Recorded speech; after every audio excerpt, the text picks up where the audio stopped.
Hello, everyone, and welcome to the Global Admissions Global Universities Online Open Day. Thank you so much for joining. Thank you so much for joining in today's Open Day. We've got so many very interesting universities from all over the world that are joining today.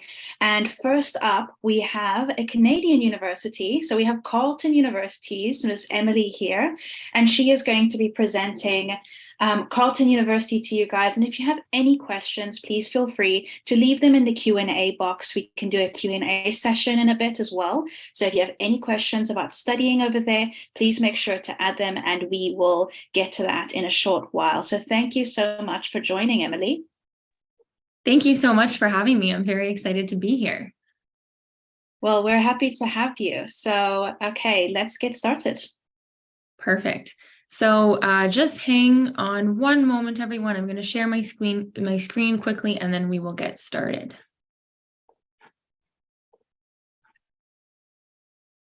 Awesome. Can I just get a thumbs up if you can see my screen? Perfect. Excellent. Hello, everyone. My name is Emily, and I'm an international admissions and recruitment officer at Carleton University in Canada. And I'm also a proud graduate of Carleton University. So I was a student. I graduated in 2018, so almost 5 years ago, and I studied criminology and criminal justice. And now my job at Carleton is to recruit international students like yourselves, and I'm also an admissions officer. So I look at students' applications and I send out offers every day, which is really awesome.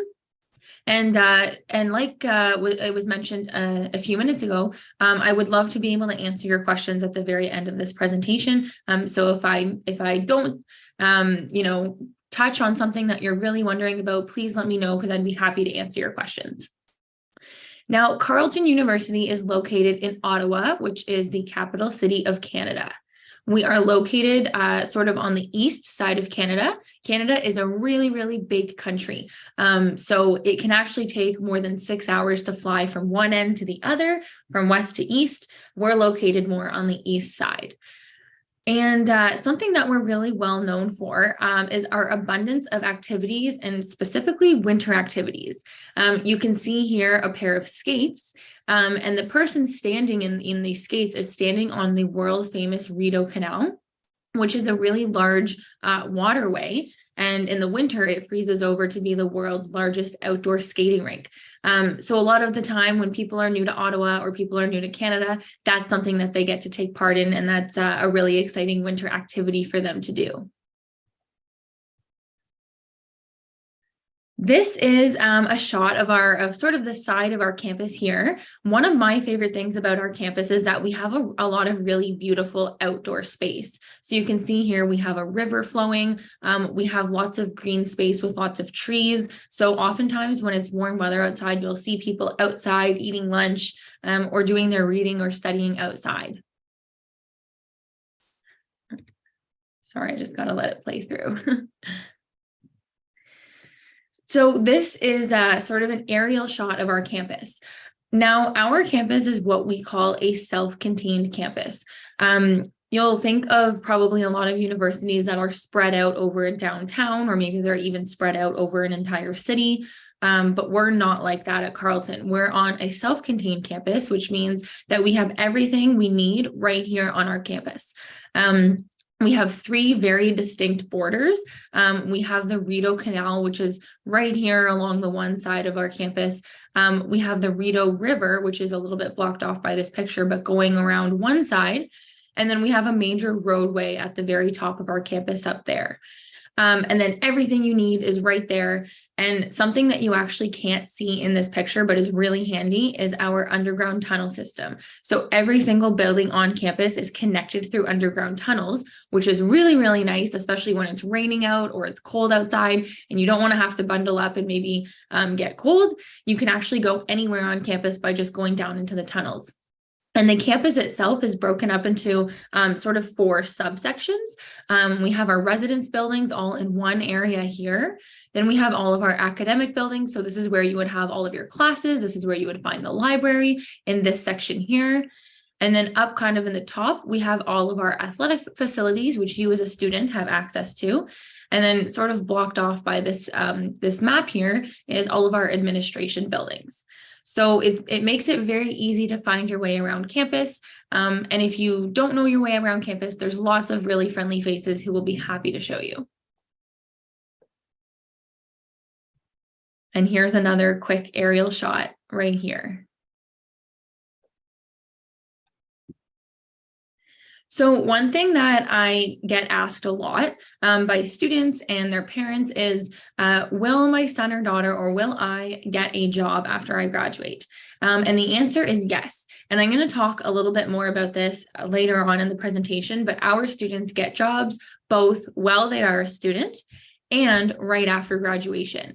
So we have a lot of really cool job opportunities for students while they are actually still in school, which lead to full-time work opportunities after graduation, which I will touch on in a few minutes. So one of the ways that you as a student can get work experience while you're studying is through our co-op program. Now, most of our programs have a co-op option. For those of you who don't know what co-op is, it stands for cooperative education. And what it is it's paid work placements. So if you're in a program that has co-ops such as engineering, you'll be required to complete 4 co-op terms. Each work term is 4 months long, so it's the equivalent of 1 semester, and it's always at the same time as a normal semester would run. You have to complete your first 2 years of study, and then you can begin your first co-op placement. So it's a really great opportunity for you to, first of all, make money to help finance your studies. It's full-time paid work. So you're not studying while you're working, you're just focusing on working. It's also a really great way for you to meet professionals who are working in the field that you are studying in. So it's great networking experience. It's great hands-on experience. You're actually applying what you're learning to real life practice and real life problems. And usually it ends up leading to full-time work after students graduate. So I know a number of people who did their co-op, and before they even graduated university, their co-op employer offered them a job for when they graduated. So it's kind of a really nice security in that sense, and really helps build that stepping stone to your career after graduation. Here are some examples of where our co-op students have done their co-op. So you can see some pretty big names here. We've got students at Amazon, Microsoft. We've got some of the big accounting firms here that a lot of our business students will do their co-op at, like Deloitte, KPMG, Ernst & Young. You may notice Shopify is on there. Shopify is a really big one for our computer science students, as well as some of our engineering students and even some of our business students as well. So you can do your co-op at a really big company, and it looks absolutely great on a resume. Now, you might be wondering, what programs do you offer at Carleton? Well, at Carleton, we have 22 degree programs with over 100 different majors. So you can select a degree program, and then within that degree program, there's going to be lots of options for you to major in. And then diving even deeper into that, you may want to do a concentration. For example, I did the Bachelor of Arts. I majored in criminology and criminal justice, and then I did my concentration in psychology. So you can get very specific in your degree if you want. You don't have to, but the option is there if you want. So we have sort of 5 major areas that our degrees fall within. We have engineering and design, our Faculty of Engineering and Design, which has our engineering program, and there's 13 different streams of engineering. So we've got aerospace, biomedical, electrical, mechanical, civil, environmental, and quite a few more. We also have some design schools. So if you're interested in sort of the creative part of engineering and building and design, we have our architecture program, we have industrial design, we have information technology, and then we have media production and design. Our next faculty is we have our Sprott School of Business. So we have our Bachelor of Commerce and our Bachelor of International Business. We also have our Faculty of Science. So if you're interested in anything related to science, whether it be biology, chemistry, biochemistry, neuroscience, those are all options for you. We also have health sciences, and we have computer science. And then moving on to sort of the arts and social sciences side, We have our Bachelor of Arts, which has over 30 different majors to choose from, such as psychology and law. We also have a cognitive science program. We have a public affairs and policy management program. We have a journalism program. And so we have a wide variety of programs. So if you're wondering maybe, or if you're looking for a very specific program, perhaps you can let me know in the Q&A, and I can let you know if we have the program and maybe talk a little bit about it. But for now, I will move on and talk a little bit more about sort of the academic side of things, and how you can figure out if you're eligible, or figure out how to be eligible for what program you're interested in. So if you go to this website here, carleton.ca/international, we have a really handy tool on our website. You can put in your education background. So for example, if you're in high school in a different country that's outside of Canada, you would select international high school. Then you can select your curriculum. So you can see here, we have the Caribbean curriculum option. If you're in IB, you would select IB. If you're doing your GCE A-levels, if you're doing WIAC, if you're doing another national curriculum, you can choose which curriculum that you're doing, choose your program of interest, and then click Get Details, and it will pull up our page that shows the admission information for that specific program and that specific curriculum. So for example, if you're an IB student pulling up engineering, it'll say that you need to have a minimum of 28 points, as well as math, physics, and chemistry. So it's a really handy tool for you to use if you want to go check that out. Now, the tuition and costs. I usually get this question. Our tuition fees range between $30,000 and $46,000 per year, and that's in Canadian dollars. So those tuition fees cover your fall semester and your winter semester. Now, if you choose to live in residence, the living expenses are about $12,000 per year. That includes your living costs as well as all of your meals. You get a meal plan that fits into that cost, so you don't have to pay anything additional to that fee. Now, you may be wondering about how we may be able to help finance your studies, because it is very expensive. One of the big ways that we help students and international students finance their studies is through our entrance scholarship program. So as you can see here by the breakdown of this table, if you have an average of 80% or higher in your final year of high school, you will automatically receive an entrance scholarship. So you don't need to submit a separate application for an entrance scholarship, because we'll automatically assess you when you apply to one of our programs. Then when you receive your offer of admission, in your offer letter, we'll let you know which scholarship you are receiving. So as you can see here, if you have at least an 80% average, you will for sure receive a scholarship. And the higher your average is, the more money we'll be able to offer you. So the lowest scholarship that we offer is $4,000, and that's broken up over your 4 years of study. And the highest one is $16,000. And again, that's broken up over years of study. So if you're doing IB and you're wondering what that is in points, as long as you have a minimum of 28 points, you'll receive a scholarship.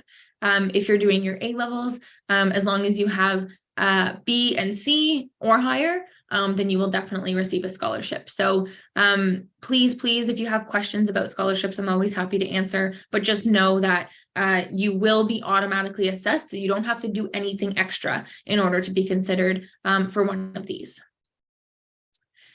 Now, another requirement that you may need to fulfill is the English as a second language requirement. So for those of you who are studying in a fully English-speaking curriculum, you may be eligible to not have to send in an English test, but it's still likely that you will need to. We ask for an English test for students who are living in a country whose primary language is not English. So it is likely that you may have to submit a test. These are a list of the English tests that we accept. So as you can see, we accept a variety of them, and there's on our website, which I can give you at the end of this. We give a breakdown of the minimum score on each test needed in order to be eligible for admission to Carleton. I can just tell you, for example, if you're doing IELTS, you need to have a minimum of a 6.5 overall with a minimum of 6 in each band. If you're doing the Duolingo English test, you need to have a minimum 115 overall. And then all of your sub-test scores need to be 90 or higher. Now, a little bit about the Carleton community. This is actually one of my favorite parts about Carleton and something that made me feel very welcome and included as a student. We have a very diverse community. So our population is about 32,000 students, which is about a medium-sized university compared to other Canadian universities. And about 15% are international students. So we have over 4,500 international students, and our students are from all over the world. So we have students from over 150 different countries. So it's highly likely that you'll be able to meet students from the same country as you, but also from other countries as well.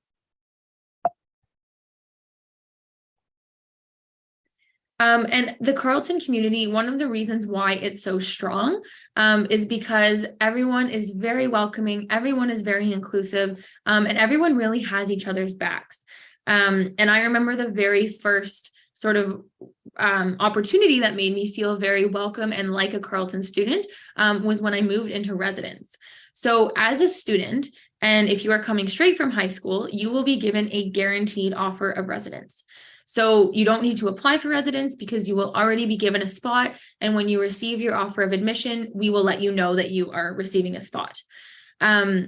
We have two living styles. So we have traditional rooms and we have suite style rooms. A traditional room does not have a kitchen. You have a bedroom and you have a bathroom. But if you're living in a suite, you do have a small kitchen. So the suite styles are a little bit more expensive than the traditional rooms. But both come with a meal plan and both are great options. Now, we also have single rooms and double rooms. So in a traditional room, you could have a single room or a double room, same with a suite style. If you want to live by yourself and you don't want to share your room, you can request to do so. But if you want a roommate, then that's also an option as well.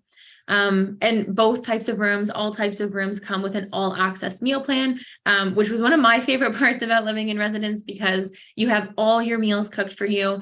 The meal plan is unlimited, so you can swipe into the cafeteria as many times as you want throughout the day. You can stay as long as you want. It's buffet style, so you can grab as much food as you want. You can grab a snack for when you go to class. It's really, really great. And there's a constant rotating menu. So the choices are always different. There's lots of variety. And our cafeteria staff always have options that cater to any dietary need or restriction or accommodation necessary. So it's a very, it is a very inclusive space, and we want you to be able to, feel at home. And then the other really great reason for living in residence is because you will get to meet other first-year students who are in your program, who are in other programs, who are from Ottawa. So those people will be able to show you around the city, maybe tour you around campus. And then you'll also be able to meet international students.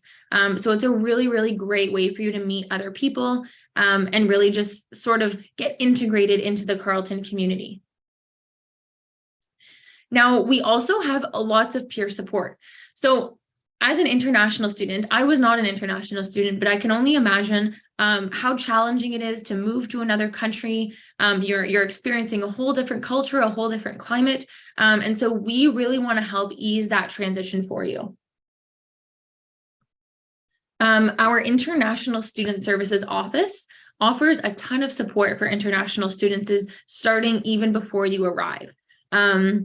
We want to make sure that it's a seamless transition and that we are helping you as much as possible so that you can get settled and, get into your classes and feel comfortable at Carleton and in Ottawa.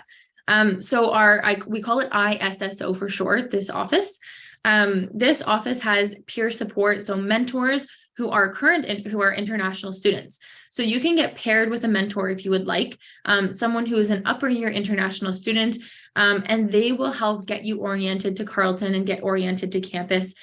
They can show you the different resources and the different supports and services that are available to you, and really just be there as a guide and a mentor and to answer any questions that you may have. It's always nice to get the perspective from a current student because they've got the experience, they know what they're talking about.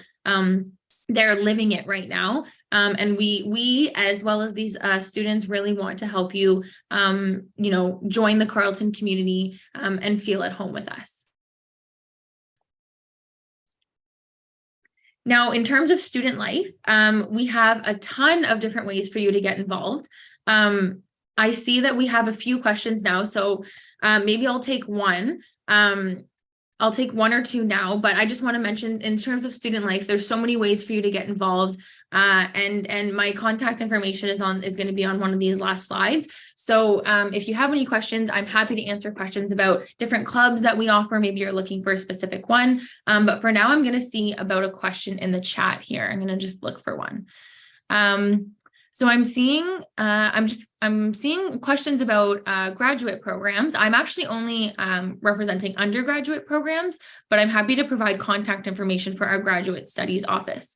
And I see a question here from Marie, if there's any Bachelor of Science programs on food science and technology. And the answer is yes, we do have a food science program. It's not combined with a technology program, but we do have technology programs as well. So both of those options are available to you. I see I have 1 minute left, so I'm gonna look for one more question, and then I will hand it over to the next speaker and leave you my contact information. I'm seeing a few questions about scholarships and if we have fully funded scholarships. We unfortunately do not have fully funded scholarships. We really only have our scholarships that I mentioned. But unfortunately, we don't have fully funded ones. But if you have questions about scholarships, please, or anything really, please send me an email. My contact information is on the slide here. Our website is on the slide. I'm happy to set up a one-on-one appointment with you so that we can get your questions answered, or I can answer your questions over email. So I just want to thank everyone so much for joining, and thank you to Saskia for hosting me here today. I will pass it off to you. Thank you so much, Emily. So everyone, please make sure to, if you need the information, if you need the email or the website, to take a screenshot or write it down. And we'll also leave this in our chat later. So if you need any of this information, you can get it there. Thank you so much, Emily, for representing your university. It looks absolutely amazing. I'm sure that it would be definitely one of the #1 choices for students interested to study in Canada. So thank you so much. Okay, so I see we have quite a couple of extra students that have joined. So let me share here. So I'm just going to say again, welcome everyone to the Global Admissions Online Open Day. We have a lot of different universities here. We've just had Miss Emily represent the Canadian University of Carleton University. So if you're interested in that, just also remember, if you've missed anything, this is also being live streamed on YouTube. So on the Global Admissions YouTube channel, if you want to rewatch it or find some more information, or just feel like you've missed something, you can always rewatch it there. So that is a great option. Make sure to subscribe there. And then let me go over some of the other universities that are going to be joining us today. So we have a lot of universities from all over the world. We now will be having Beijing Normal University, Hong Kong Baptist University United International College, also known as UIC. And then after that, we have the Japanese University of Yamanashi Gakuen University. After that, we have Zhejiang University International Business School, also known as ZIBS. And then we have the French University, L'École du Journalisme from Nice. Then we have the EU Business School also joining after that. We have the University of West Indies. My colleague Nadia will be introducing the Tsinghua University Masters of International Construction Project Management. Then afterwards, we're going to be doing a segment where I will introduce the benefits of studying in each country that is being represented here. So stay tuned for that. Then after that, we have our last university, a Scottish university. So the University of Highlands and Islands will be joining us after that. And then we'll have our closing. So we next will have Beijing Normal University, Hong Kong Baptist University, United International College joining. So let's see here.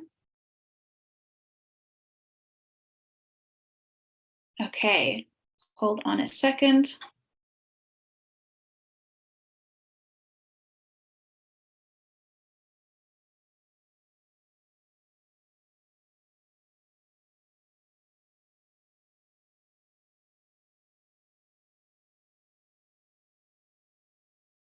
Oh, okay, so we have a slight change of plans. Right now we have Zhejiang University International Business School. So we can have them go up first. So hi, Miss Joyce, it's so great to have you here. Hi, Saskia. Thank you so much for inviting us. I see the time is still kind of half an hour earlier than expected. Should we wait for Beijing Normal University? If by then they don't have, then yeah, we would prefer to be the arranged time as we have certain audiences coming on that slot. Thank you. Okay, that's no problem. So then hold on 1 minute and we'll also play a short clip for everyone about global admissions. So just hold on 1 minute.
Hello, everyone. Sorry for the slight mishap. We have UIC here with us. So we have Miss Jessie with us. Thank you so much for joining.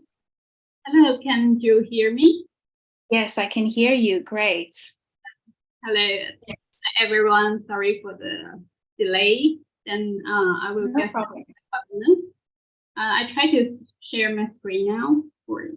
Just let me know you can see my screen. Is that okay? Yes, I can see it. Then I will go for the webinar now. Okay, hi all. Thank you for joining the webinar today. My name is Jessie from the International Development Office of Beijing Normal University, Hong Kong Baptist University, in United International College. It's a pleasure to be here and give you a brief introduction of UIC. And now let's go started. UIC is the first full-scale institution jointly funded by the Mainland University and the Hong Kong University. The Mainland University is named Beijing Normal University, and the Hong Kong one will be the Hong Kong Baptist University. And the students, when the student graduates from school, they will receive their graduate certification from UIC and also receive their bachelor's degree of HKBU. Here you can see our Professor Tang Chao. He is the member of our Chinese Academy of Sciences. As you can see, here is our location. We're not in Beijing or Hong Kong. We are in Zhuhai. Zhuhai is a very beautiful coastal city here and also located in the Greater Bay Area, which full name is Guangdong, Hong Kong, Macau, Greater Bay Area.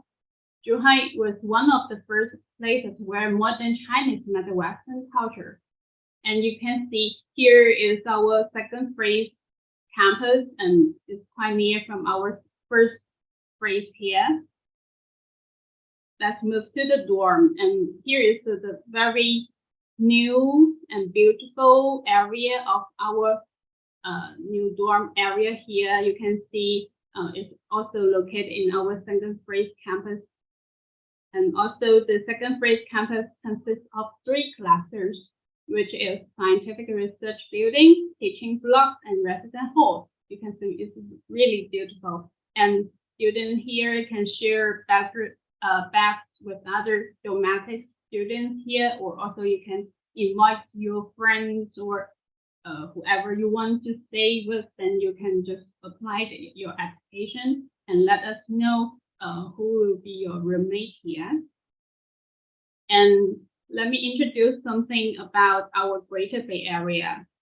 As you can see, the very special location of Zhuhai is quite near Hong Kong, Shenzhen, Guangzhou, Macau, and other very big cities in Guangdong province.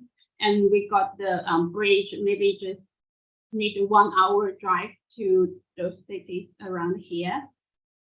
And also we provide some opportunity for students, like International Innovation Technology Hub here, and also the career opportunity and some very beautiful city places here. And you can just go travel to Hong Kong or Macau to experience some different cultures.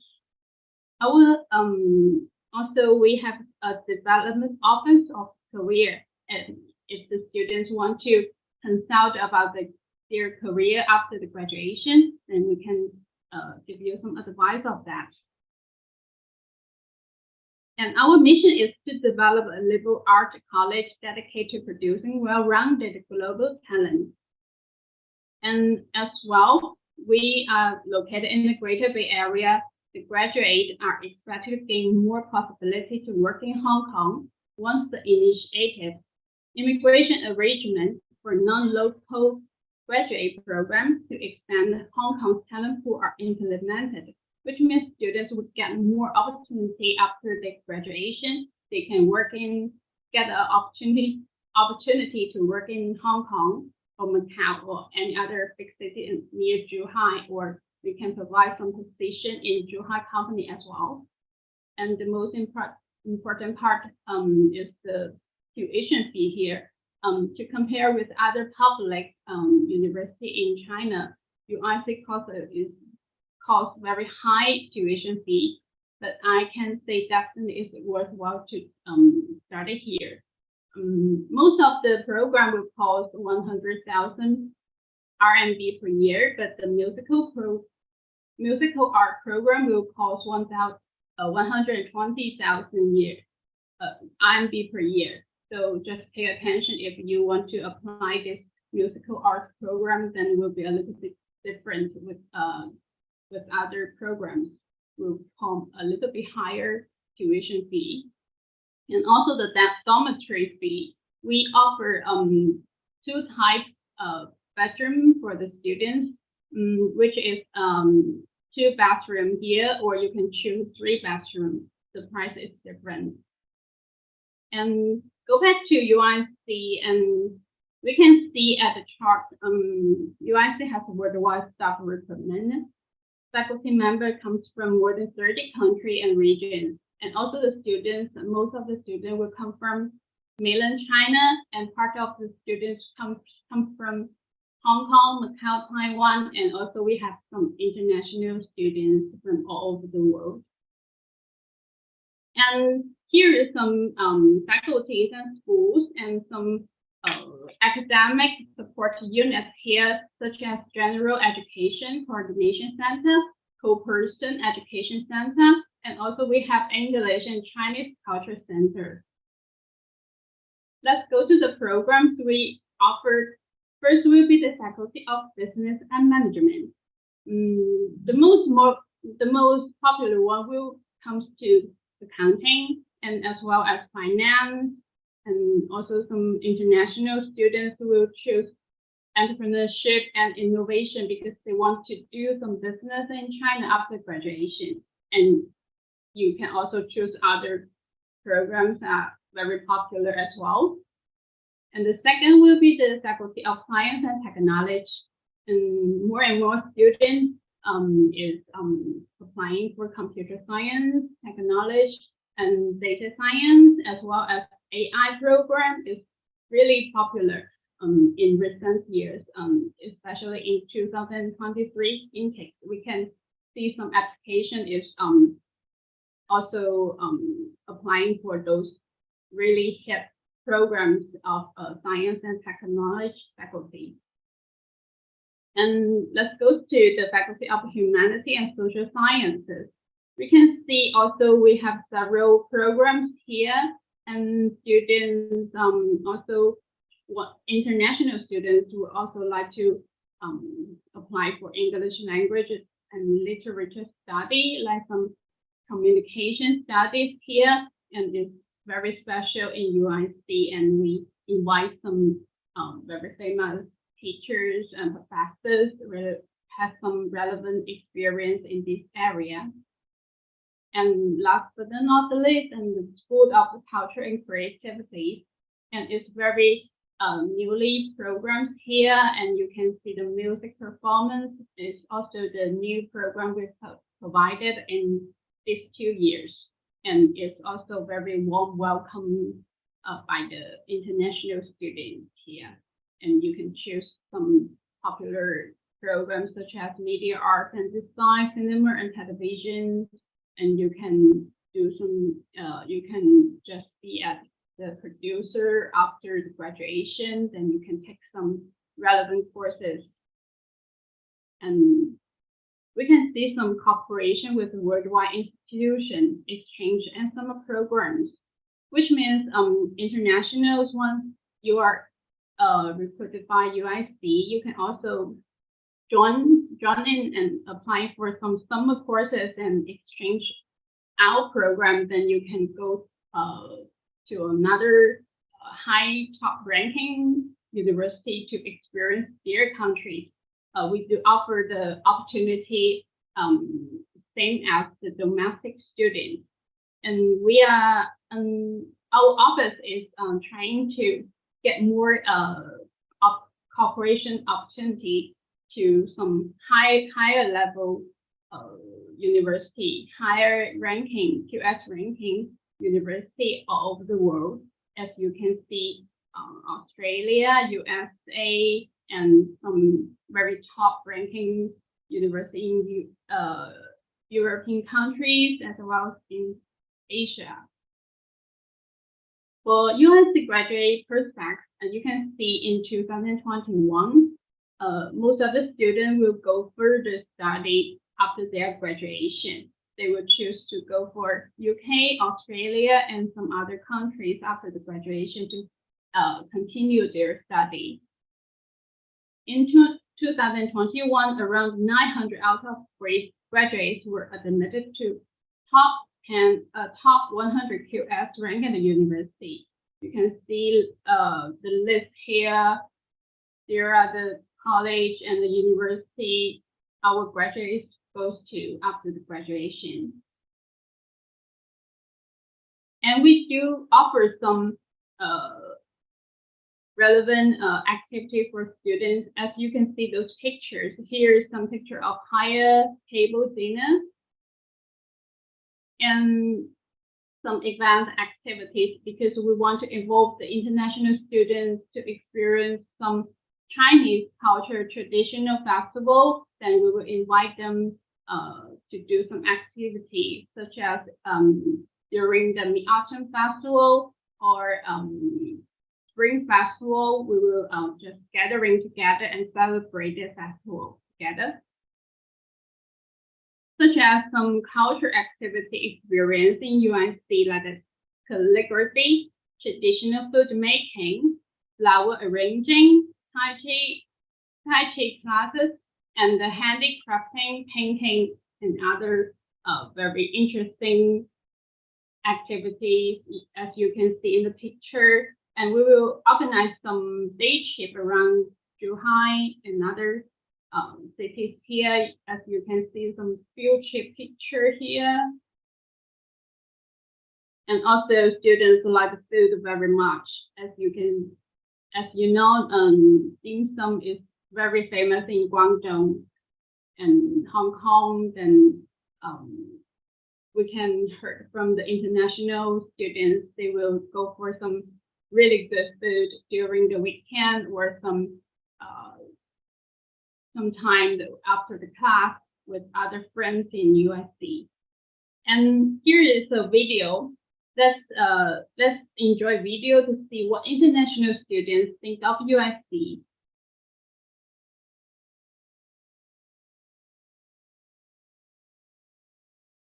Can you hear the voice?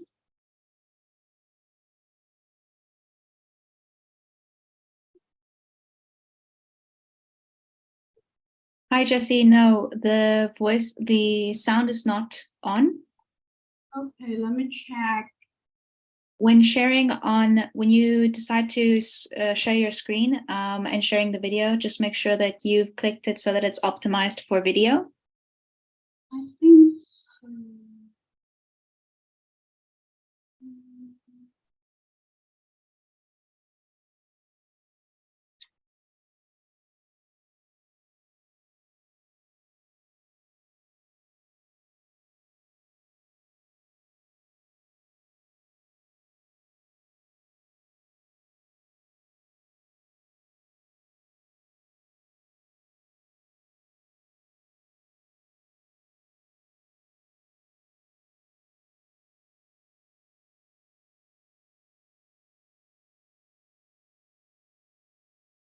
How about now? Does this sound okay? No, there's still no sound available. Oh wait, now there's sound available. No sound.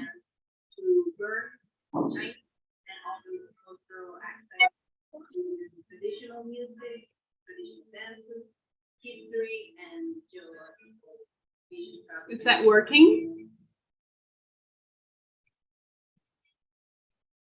Yes, there is some sound now. It's really awesome that I really be happy here. I know technology, all the functions, and the teachers are with mine. I really appreciate to be here and living my study.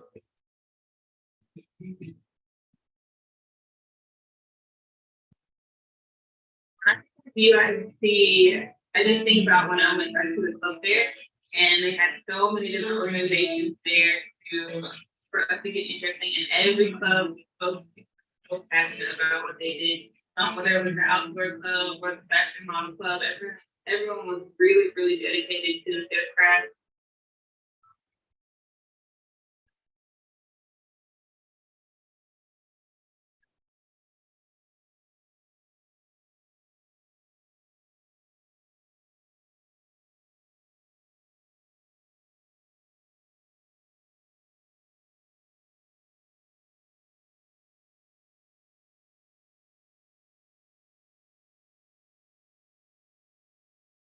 Yeah, if you want to rewatch the video, you can go back to our homepage and see more testimony from our international students. And let's go to the scholarship part. UNC is we do offer different types of entry scholarship for international students.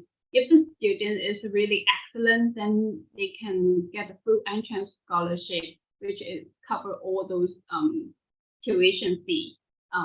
But we have another stream just providing 30% entrance scholarship, and also all those international students will awarded government scholarship, but it's only one time. Those scholarship will only provide once from the government, but students can renew their scholarship by year review. Then they can keep receiving full scholarship if they can keep and very good academic performances.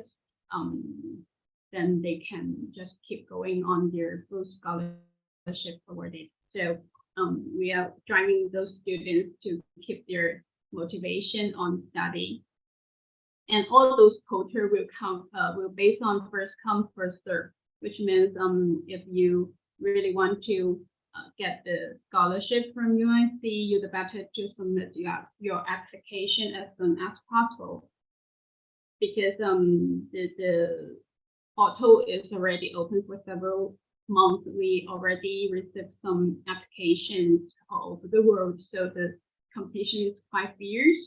If you want to get the quota, just submit your application and maybe consult China Mission, or just directly email us for further advice. It's also welcome. Here are some general college admission requirements, because it's too many details here. Maybe you can go through all those details on our homepage after the webinar, or some details about the requirements by region. And before you submit your application, please pay attention to those materials which is required, like graduate certification of high school and transcripts, recommendation letters, and your personal statement, your passport copy. If you're from non-English speaking country, then you need to provide your language certification as well. TOEFL is required 79 internet basis and IELTS 6. Our deadline will be June 30. Last but not least, then we can enjoy some beautiful scenery in UIC. You can see here is the teaching building and the lake at the middle of the college. It's a really beautiful campus here. And here is our library, our learning resource center. Here is inside the learning resource center.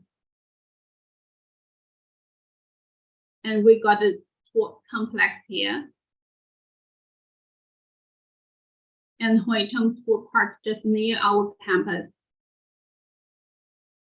Here is the canteen. We have 3 canteens in UIC. You can choose whatever you want in UIC, or you just go out for food out of the campus, or enjoy the life in Zhuhai. Here in the middle of the you can see the picture in the middle is our dormitory in first grade campus, and is the 3 bathrooms, and they will share a common room and at each floor. Hi, Jessie. We need to continue on to the next university. Okay. So yes. So right. I will let my contact here. If you have any other questions, just contact us on WeChat Facebook or YouTube, or just go to China Admission for further advice. Thank you so much today. Thank you. Thank you so much, Jessie. So everyone, you can see all the information here. You can scan the QR code if you want to reach them through WeChat. You can also find them on Facebook and YouTube as well. And the email is also there. So if you need anything, just make sure to contact through that. If you have any further questions, please leave them in the Q&A box. Thank you so much, Jessie, for joining. Okay, so next up, we have Mr. Alam from Yamanashi Gakuin University. Thank you so much for joining today. Hello. Hi. Hi, thank you Thanks so for much for having joining. us. Thank you very much. So should I start? Yes, you can start with sharing the screen and then continue from there. Sure.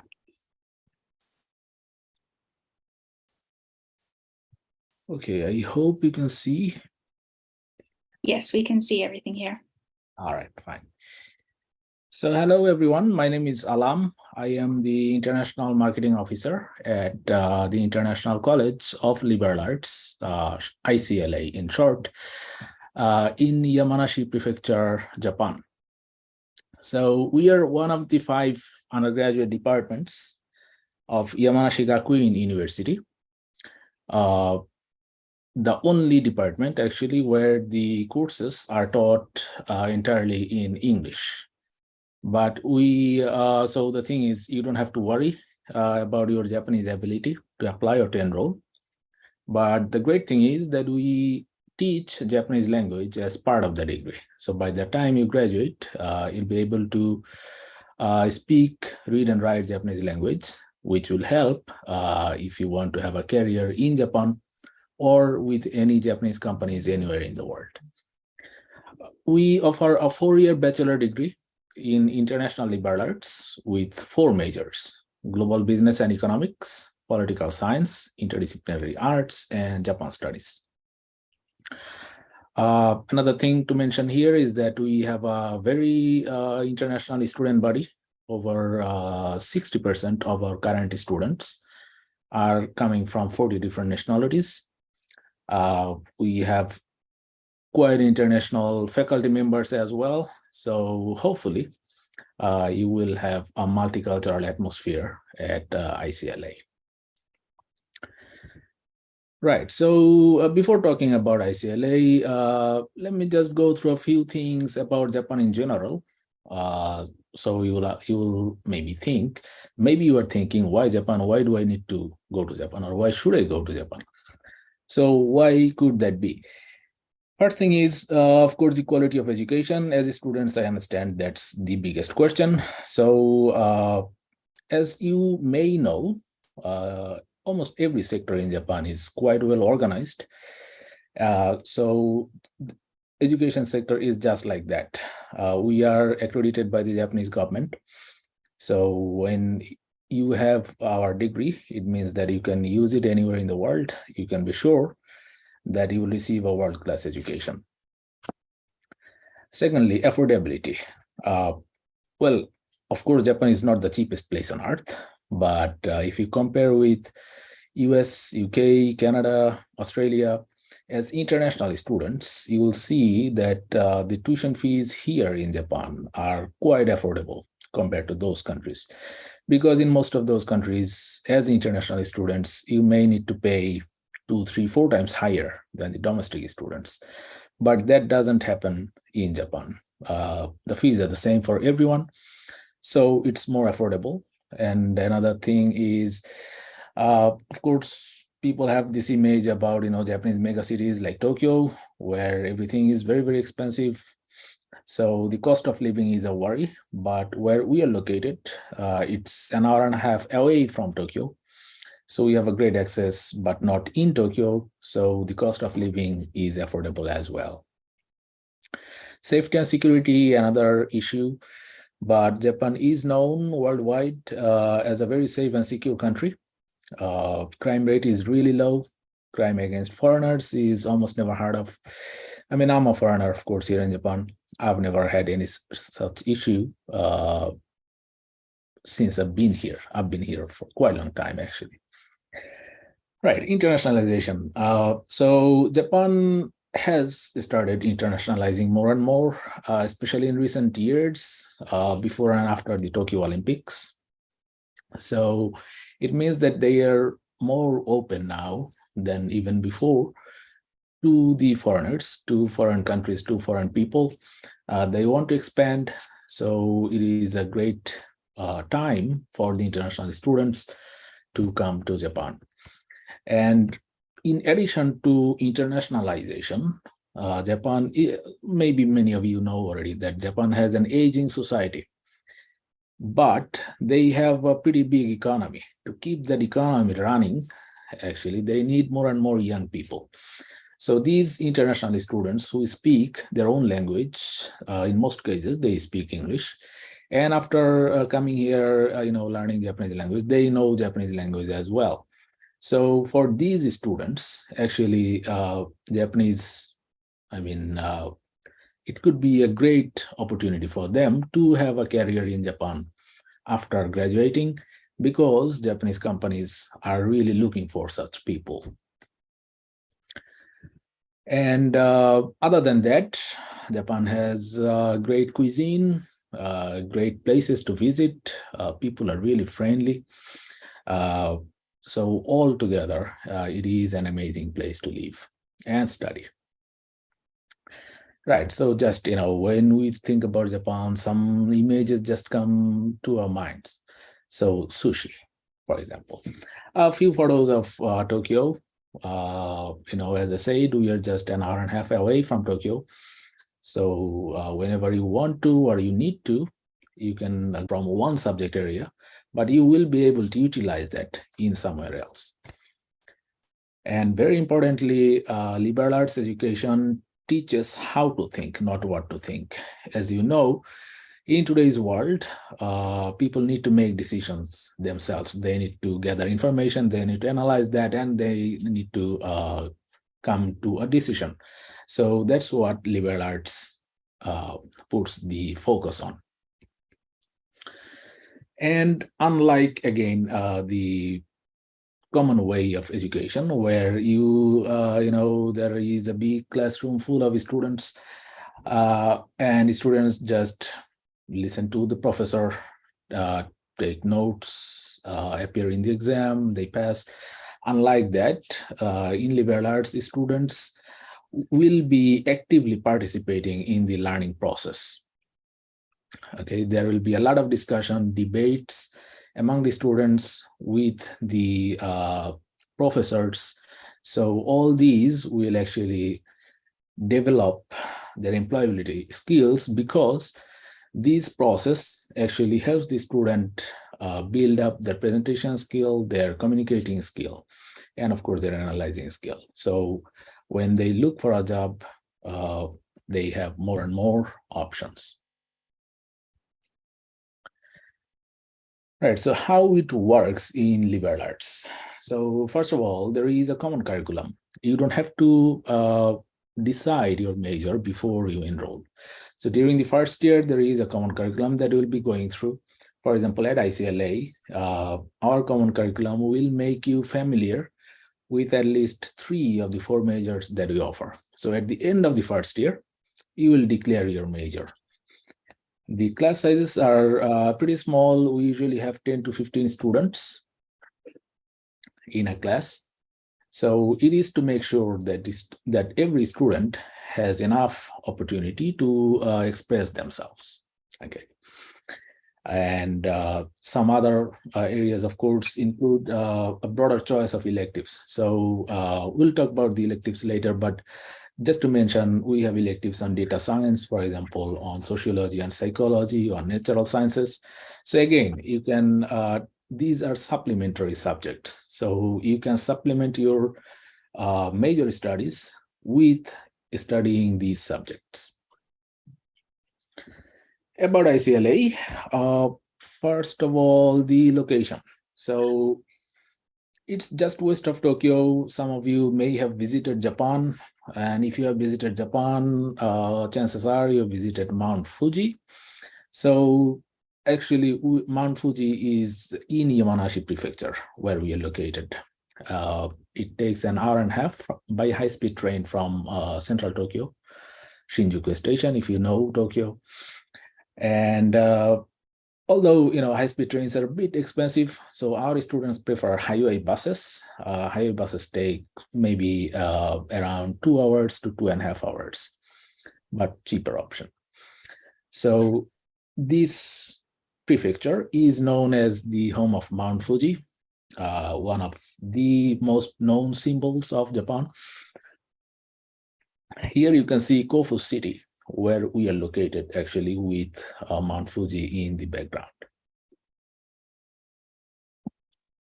As you can see, it's a beautiful area because we have mountains in almost every direction. Mount Fuji very famously have 5 lakes nearby.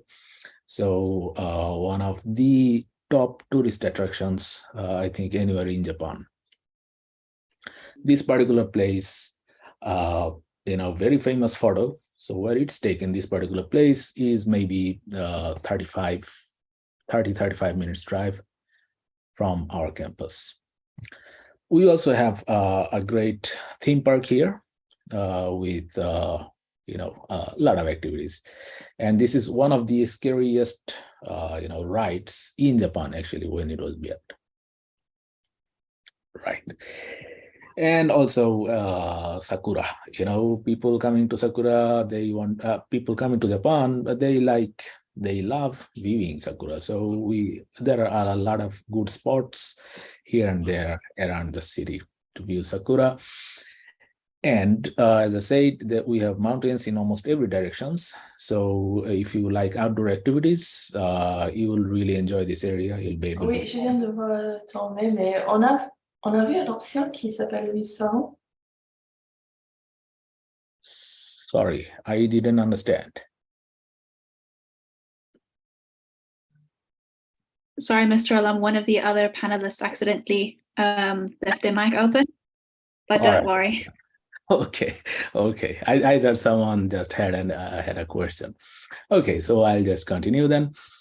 Right, just to give you some ideas about the weather here, although this photo shows some snow, it actually doesn't snow that much, although it could be quite cold during winter, but it's pretty dry, so it doesn't snow that much. About Yamanashi Gakuin University, the university that we are part of, it is a private, not-for-profit educational organization in Yamanashi. It was founded in 1946. It's pretty well known all over Japan for its sports division. We've had over 65 Olympians so far graduating from or related to Yamanashi Gakuin University. As I said, we have 5 undergrad colleges, but only at iCLA the courses are taught in English. There is also a postgrad school in social sciences, but the courses are taught in Japanese there. About iCLA, just to recap, in a way, we offer a Bachelor of International Liberal Arts. It's a 4-year degree. We have over 60% of our current students coming from 40 different nationalities, so it's a very international student body. The student to faculty ratio is just 5:1. So as you may remember, I talked about the class sizes. So small class sizes actually comes from the student to faculty ratio. So it makes sure that you have enough access to your professors whenever needed for any advice. Again, all the courses are taught in English, so you do not have to worry about your Japanese skill to apply or to enroll. Right, so curriculum, again, we offer 4 majors: global business and economics, political science, interdisciplinary art, and Japan studies. Along with that, we have elective courses in data science, sociology and psychology, natural sciences. We also offer Japanese cultural workshops on, for example, martial arts, tea ceremony, flower arrangement, those kind of things. And as I said, we teach Japanese language as part of the degree. So by the time you graduate, you will learn Japanese. Also, we have an extensive study abroad program. We'll talk about that in a bit. Before going there, just to quickly say that within every major, there are 3 pathways that you can take. For example, in global business and economics major, you can go for finance, international business, or economic pathway. Okay. So just to show some of the workshops that we offer, we do also have workshops on manga and anime, quite popular these days. Our students participate in a lot of events. Here you can see an event organized by the Kofu city. Right, about Japanese language program. So you can come here with actually 0 Japanese language ability. You can start from our elementary level, then complete intermediate, then complete advanced level. Those will be helpful if you want to have a career in Japan after graduation. We can help with JLPT, so Japanese language proficiency test. We can support with preparing. About our study abroad program, we have right now over 70 partner universities in 31 countries and regions, including UK, US, Canada, Australia, a lot of those, European countries as well. So you can go and study there for 1 or 2 semesters, usually during your 2nd or 3rd year.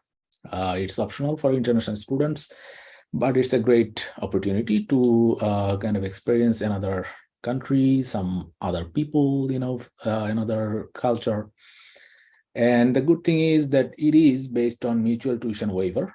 So wherever you go, even if that university's fees are much higher than ours, you'll still be paying iCLA fees. And the credits that you will be earning there will be counted towards your graduation. Okay, so here you can see a little bit of how our campus looks like. And about accommodation, I know a lot of you are concerned about the housing, about the accommodation, what will happen, things like that. So if you just look at my screen, we actually, these 2 on 2 sides of me actually are the dormitories. So we have really on-campus student dormitories. It's actually mandatory for the first-year students to live in the dormitory. There will be, individual rooms with AC and a bed and a desk and things like that, with some common facilities for 8 students, like a bathroom and a mini kitchen. Right. The student life, well, we have events, festivals throughout the year. There are events organized by iCLA. There are events organized by Yamanashi Gakuin University. iCLA students can actually attend both. There are over 90 different clubs and societies that you can join. A lot of them are actually sports-based because, as I said, we are well known for our sports division. Some of them, they play at professional level, but if you want to keep it casual, there are clubs and societies like that as well.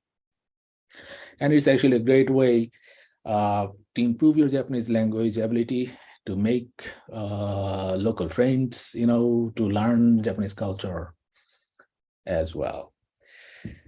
So about the applications, we have a completely online application process. There is no need to send us any document by post or anything.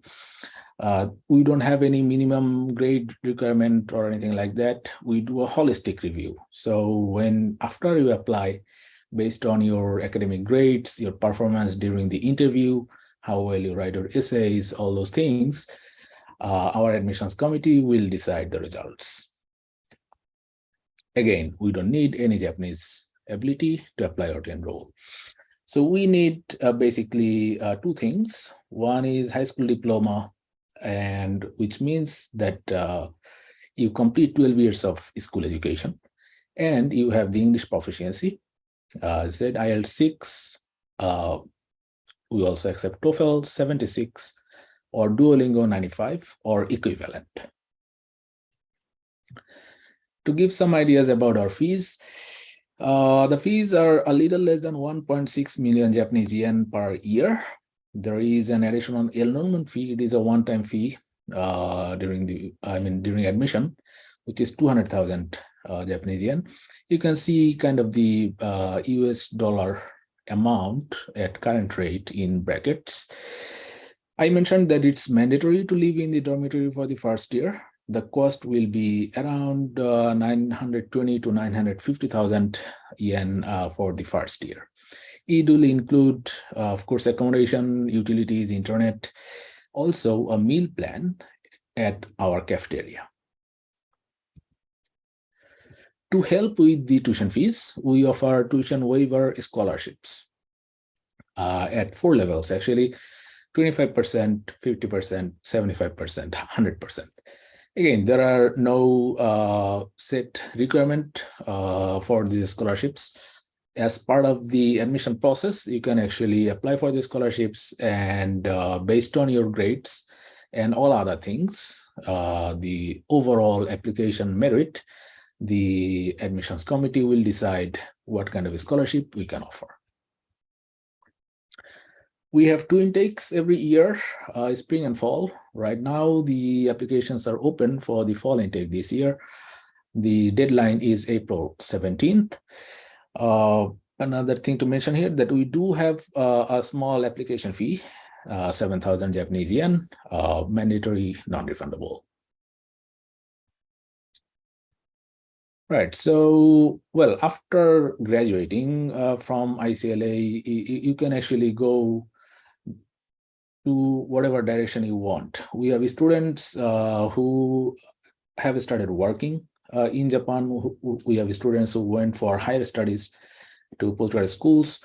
We have students who went back home and started something there. So it depends on what you want, but we'll be able to support you in that, with that. So that's it from me. Thank you very much for listening. I don't know if we have time or if we have any questions. If there is anything, we can talk about that now.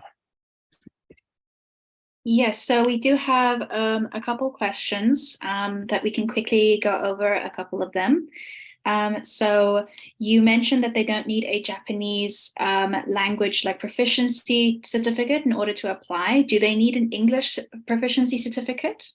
Yes, we do. So unless the student is from an international school, you know, like IB or A levels, we'll need IELTS 6.0 or equivalent. So we also accept TOEFL 76, Duolingo 95. Okay, thank you so much. And then let's see if there's one more question. Yes. So you mentioned that it is mandatory to live in the dormitories during the first year. Is there still the option to do that in the later years? Yes, so actually the new entrants will be given the priority, but depending on availability, the students can keep living in the dormitory for even the full 4 years if they want to. Okay, great. Thank you so much, Mr. Alam. Thank you for your presentation. And I see you have your contact details here. So if anyone is interested or has any questions, please make sure that you write down this information or take a picture or a screenshot. So you can get the email here, and the website is also here. So just take note of this. And thank you so much for joining today. Thank you very much for having me. All of you, enjoy your evening, enjoy the time here. And yes, if there are any questions, please feel free to email me anytime. Thank you. Thank you so much. Okay, we're going to be moving on to our next university. So next up, we have Zhejiang University International Business School, where we have Ms. Joyce. Welcome, Ms. Joyce. Thank you for joining. Thank you, Saskia, and thank you, Global Admissions, for inviting us. Of course. So should I start? Yes, so you can share your screen and then you can start your presentation. Okay. Can everyone see my slides? Yes. Awesome. Okay, so hi everyone. My name is Joyce. I'm currently running the Zhejiang University International Business Schools, the admissions division. Today we will go through 4 sections. Firstly, about Zhejiang University and our business school. Secondly, is on the undergraduate GCM program. The third part will cover 6 master programs that we offer. And last part will be campus facilities and general questions if we have any. So where are we? Currently, Zhejiang University is located in the Yangtze River Delta region, which is one of the most economically dynamic region in China. And we are a kind of center between Shanghai and Hangzhou. In terms of Zhejiang University, we are ranking number 42 globally in the QS World University ranking in 2023. International Business School is established in 2018. So we are number 37th colleges of Zhejiang University. And currently we offer 1 bachelor degree program and 6 master programs. We will go through each one of them. And if you have questions, please leave message in the end. We have a very diverse and comprehensive ecosystem, which ranges from university, corporate, like Ant Group and Alibaba, and as well as international institutions around the world. So let's start with the GCM undergraduate program. GCM stands for Global Communication and Management. It is a 4-year full-time English program in our international campus. And when you graduate, you will receive the Zhejiang University BA degree. The current student ratio will be 8:1, and we have a really diverse international student community with the hub. Here are some modules. The entire course could be broken down into 3 parts. One will be covered from Chinese language and China studies. Another one is on finance, business, and management. The third one would be more on global communication and intercultural competence.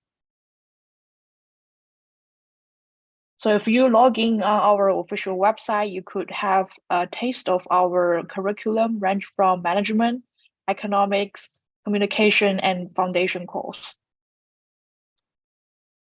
Here are some of our events. A lot of international students are interested in coming to China to study. And since the 9th of January 2023, so literally 1 month ago, all the international students can now enter the border without any quarantine. So you guys are very welcome to study with us physically and with no more quarantine involved. Here are some of our external lectures available that apart from our academic courses. So here are a scholarship snapshot. And we have a really diverse student community, and this is a part of the countries that our students coming from. So this is ranging from Asia, Europe, America, both cover North America and Latin America. Since the sound is not available, I will skip the video, but everyone is very welcome to access our YouTube channel to view this video. The admission process for our GCM program is opening right now. We are doing a rolling basis. So if you apply early, we'll always have an earlier advantage than others. And the deadline for the final round will be on the 30th of April. You can literally just log in our portal system and start applying. The fee will be 65,000 RMB per year and up to 4 years. So that will be 260,000 RMB for the entire program.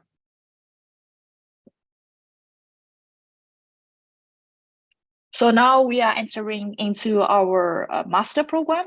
So the first I would like to introduce to you all is the International Master of Finance. This is a 2-year full-time program. It's mainly taught in English, and we have both domestic and international student, and the orientation and also kind of the direction is focused on digital finance and fintech.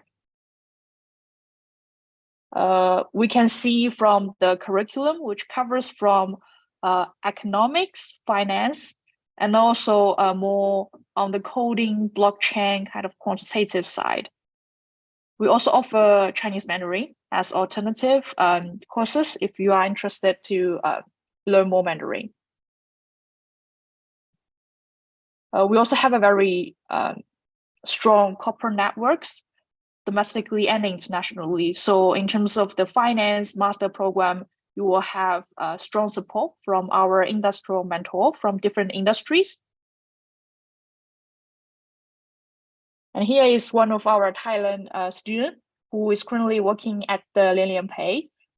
So that internship opportunity is offered by ZIPS, by our International Business School, given the corporate network resources that we have.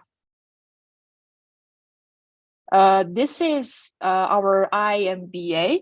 So the IMBA could be done either full-time, so 2 years, or part-time 2.5 years. This is a master degree, and we more focus on the international business direction in general. The curriculum ranges from kind of HR, corporate finance, management, leadership, and also some corporate accounting, marketing, and other modules as well.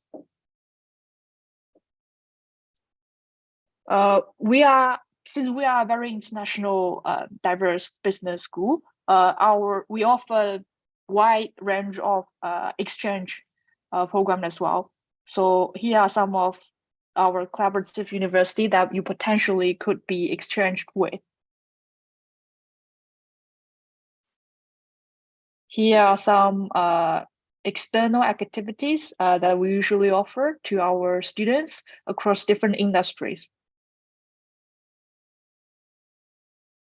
Here is the Master of Data Science program.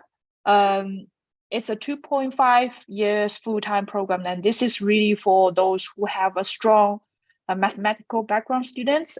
Usually we accept students from a STEM background, so more engineering, mathematical part. This is a really hardcore degree. So the curriculum will be more on the computer science, AI, data, kind of machine learning side.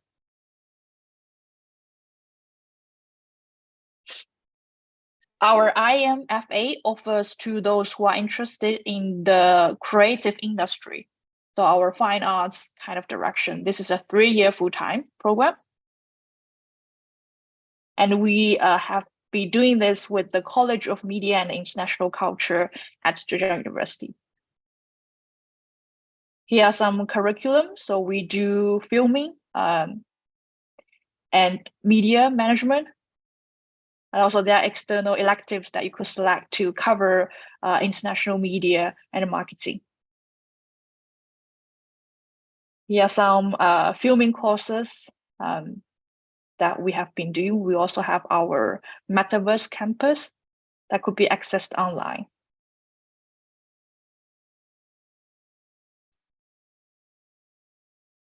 So here are the admission information for MFA. For this course, you would require an HSK 5 or above, but for the rest of the courses, we don't require any Chinese Mandarin level in advance. So yeah, so that would be all for the program coverage, and our deadline would be 2.5 months away. So we strongly encourage everyone who are interested to study in Zhejiang in a international business school to apply, no matter whether you are currently a high school students or a bachelor students who are about to graduate by September this year. Also, here are my email address and landline number. So you can also write it down or take a screenshot. If you have further questions, you're very welcome to write or call to us. Let me probably kind of wrap up with our iconic program called the Master of China Studies. So this is the first China Studies program issued by the Ministry of Education in China. And it is the largest international master student program in Zhejiang University. And we really train kind of international expertise who wants to bridge China with their own origin nationality. Here are certain collaborative universities, so we usually recruit students from those universities, but we also very welcome individual candidates to apply. Here are some faculties who both taught in the Master of China Studies program as well as other programs. Here are some curriculum, so we cover from either China Business Studies or China Culture and Society. So you are also free to choose the optional modules between them. Here are some degree requirements for the course. And as a business school, we really value external corporate experience in companies. So in here, we really take students, international students around China and inside the Chinese corporate to know how the business is doing in a real scenario. Here are some of our alumni coming from different parts of the world. We have more than 600 alumni cover from more than 70 countries. So here are some requirements. For all those details, you are very welcome to visit on our official website. There will be detailed application guide and also link to apply.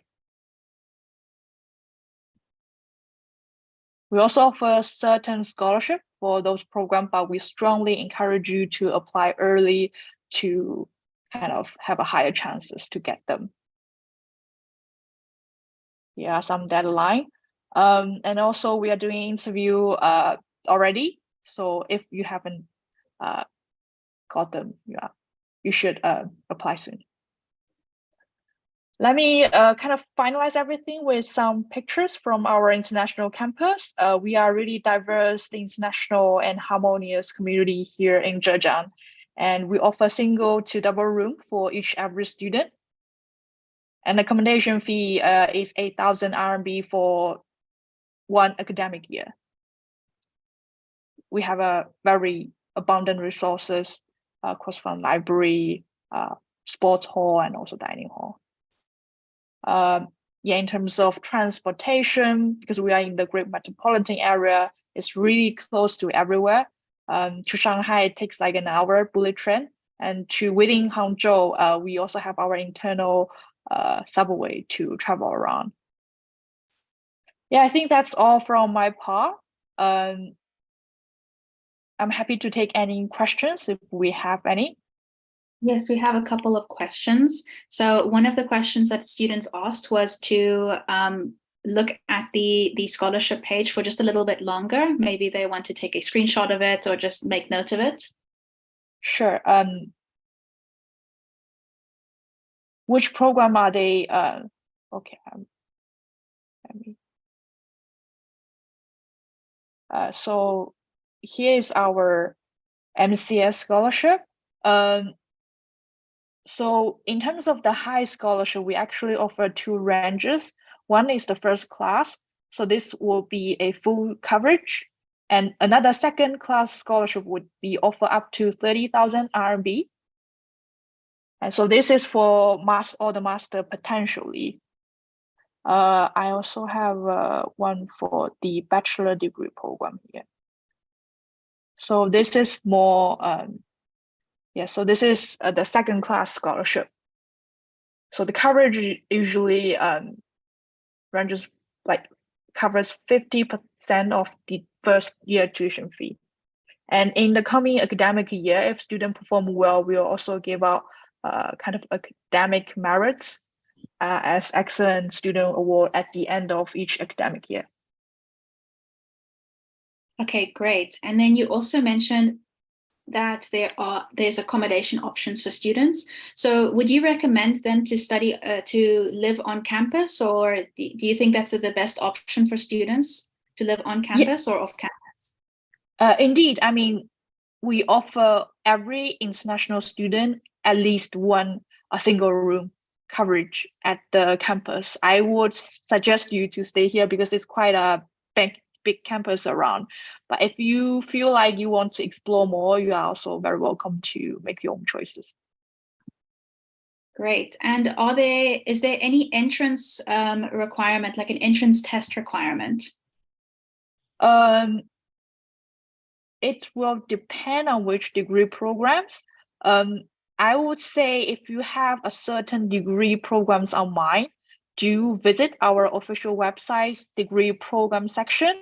In the application guide, they have all the details and the criteria. And usually we take English certificate minimum result. And also see someone ask if Duolingo is accepted. Yes, we accept Duolingo as an alternative. So for bachelor, it's 100 minimum Duolingo score in English test. And for master, it's 120 minimum score as well. And for particularly Master of Finance and Master of Data Science, we prefer to have a strong mathematical background in order to catch up with the fast-paced courses ahead. Okay, thank you so much, Ms. Joyce, and thank you for your presentation. I'm sure that everyone has been able to get all the necessary information, and it's a really great opportunity for a lot of students because it's very popular programs that people are interested in, so very high quality education as well. So if anyone has any further questions, please make sure to email Ms. Joyce, or you can also leave them in the Q&A question box down below. If you feel like you've maybe missed any information, you would like to go over anything again, please note that we are live streaming this on YouTube and it will be saved there, so you can re-watch it if there's any extra information that you need or if you joined a bit later on. So thank you so much, Ms. Joyce, for joining. Thank you, Saskia.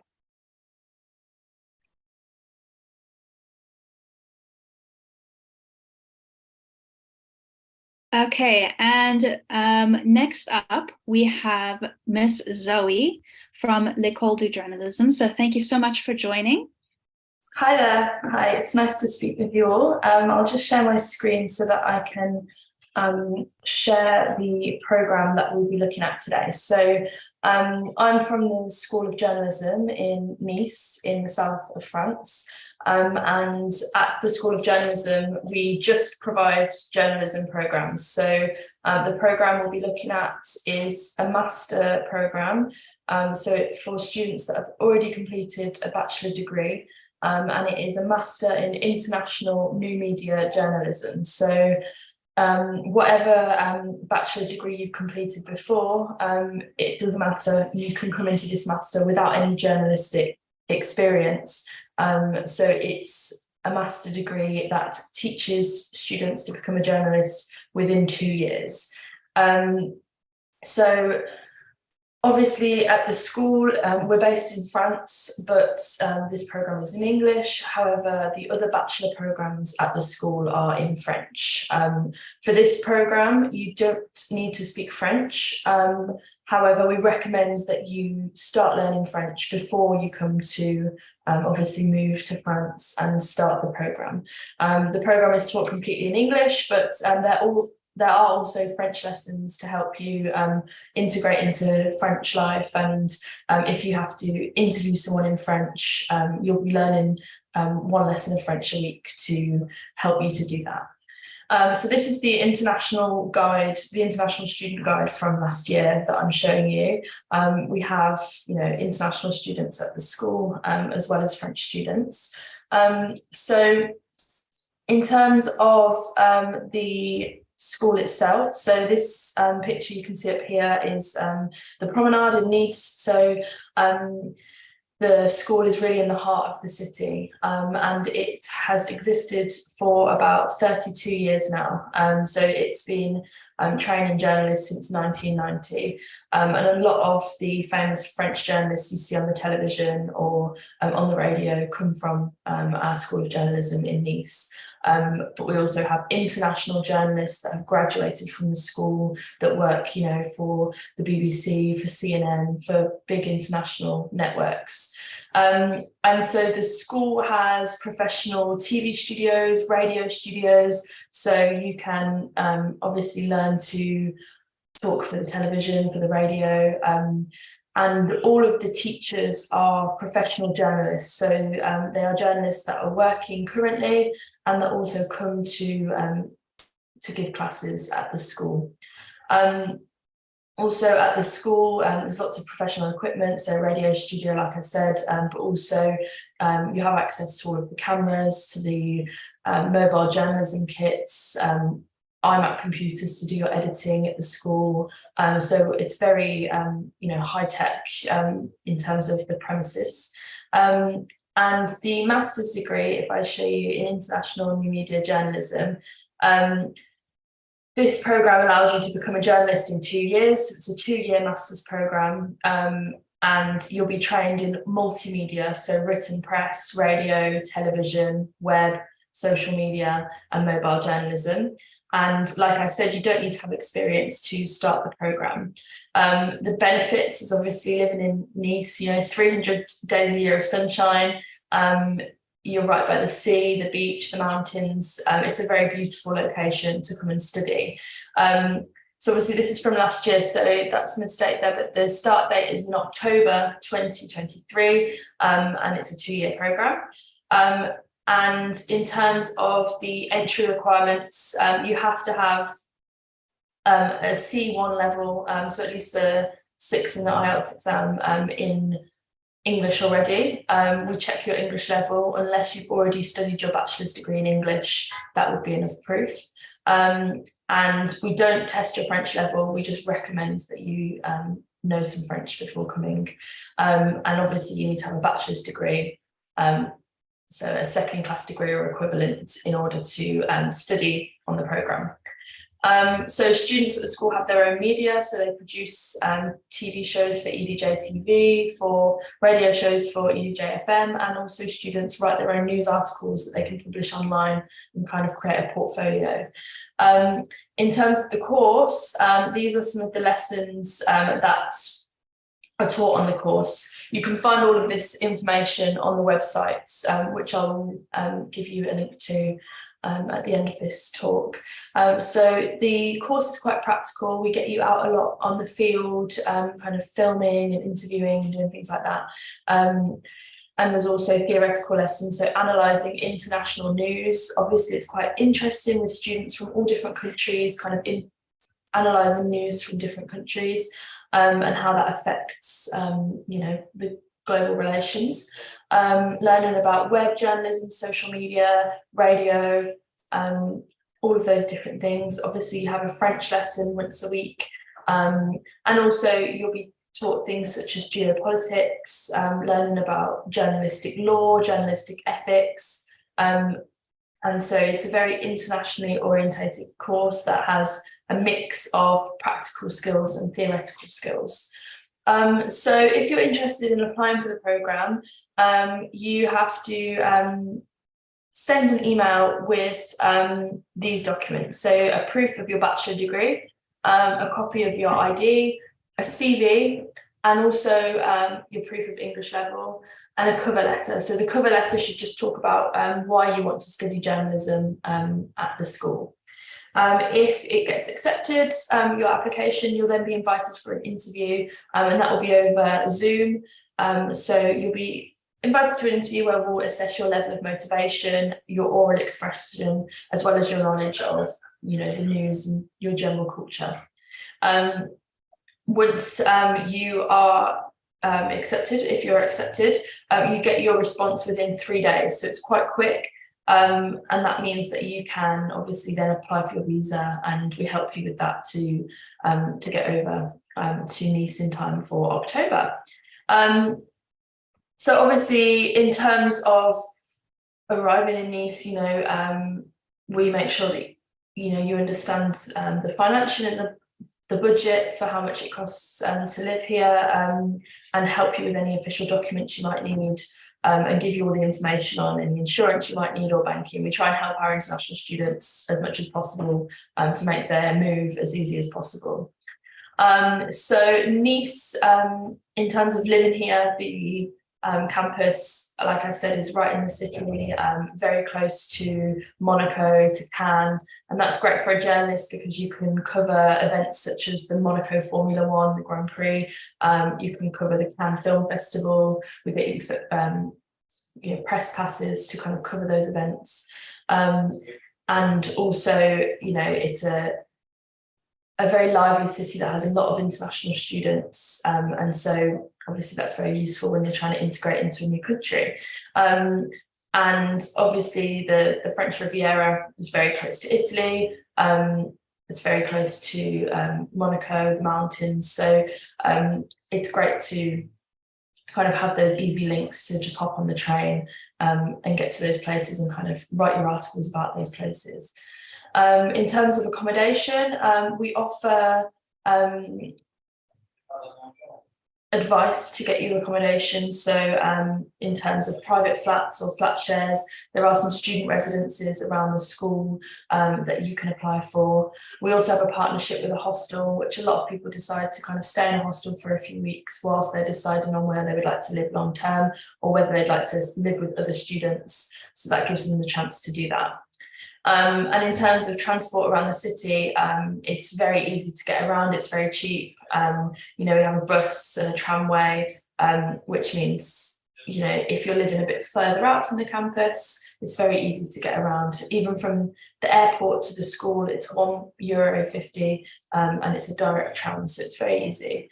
And so that is really everything. We do offer French summer courses. Some people like to improve their French before coming and starting on the program. So if you want to come to Nice a little bit earlier and start practicing your French, we do also offer French summer courses. But what I will do is go straight back up to the top, and here on this page you can see this is the website, so www.ecoledejournalisme.com. If you look on the website, we have loads of information about the school and the programme. And if you need to contact me about the programme, you can contact me on international@ecoledejournalisme.com.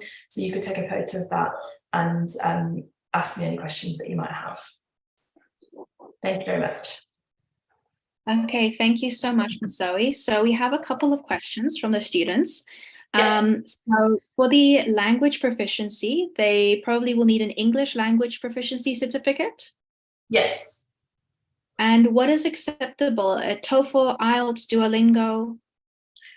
We accept the TOEFL or the IELTS. So the IELTS level needs to be at least a 6 in all aspects, but we recommend 6.5 is better because it's quite, you know, the program is all in English. If you've studied a bachelor degree already in English, then we will accept that as proof. Okay, great. And what are the accommodation options for students? So there are student residences close to the school. There are 2 student residences that you can find on the website. Or also a lot of students decide to apply for private flats and student house shares. And we have links to the website on that. So we do offer students guidance and advice, but it's down to students to find their accommodation. Okay, great. And how's life for international students in France or in Nice specifically? Really great. There's a lot of international students. Like I said, there's a lot of universities and private schools in Nice, and so it's a very multicultural city anyway, you know. It's a very touristic city. We have a lot of tourists and international citizens living in the country, in the city, sorry. And so I'd say international students fit in quite well, and the fact that, you know, you can get by with English everywhere you go is obviously a help as well. Okay, great. So, I mean, obviously, if you're going somewhere, you should definitely learn the local language to a certain extent, but it's also good to know that people can also get around in the beginning. Exactly. And obviously, we offer French courses on the program as well that's included. So you learn French throughout the 2 years as well. Mm-hmm. And do students need to have relevant education experience to apply to the programs, or is any background okay? Any background's okay, because we obviously just ask that journalism students are curious and that they have a good general knowledge. So there are lots of different backgrounds that can apply well to this course. Obviously, it's always beneficial if students have some form of journalistic experience, or that they manage to gain that before starting the course, but it's not an obligation. Okay, great. And then during the program, are there any internships that the students get to do or can apply for, or any work experience that they can gain through this? Yeah, so students have quite a long summer in order to gain work experience, and we help students to find internships in journalism. So we have, on the website, you'll see this as well, we have lots of partnerships with medias in France and also internationally. So for example, 2 of my students are going to Brussels this summer to work for the Brussels Times and do a newspaper journalism internship there this summer. So we help students do their CVs, their cover letters, and apply for internships. Okay, that sounds great. Okay, so thank you so much for joining today and for your presentation. I'm sure anyone that's interested in journalism will definitely go check it out. And also everyone that is watching, you can see all the contact information down below. So if you have any further questions and you need to email or check the relevant social media websites or check the university website, you can do that. So you can also leave your questions in the Q&A box down below. Thank you so much, Zoe. Thank you very much. Have a good day, everyone. Have a good day.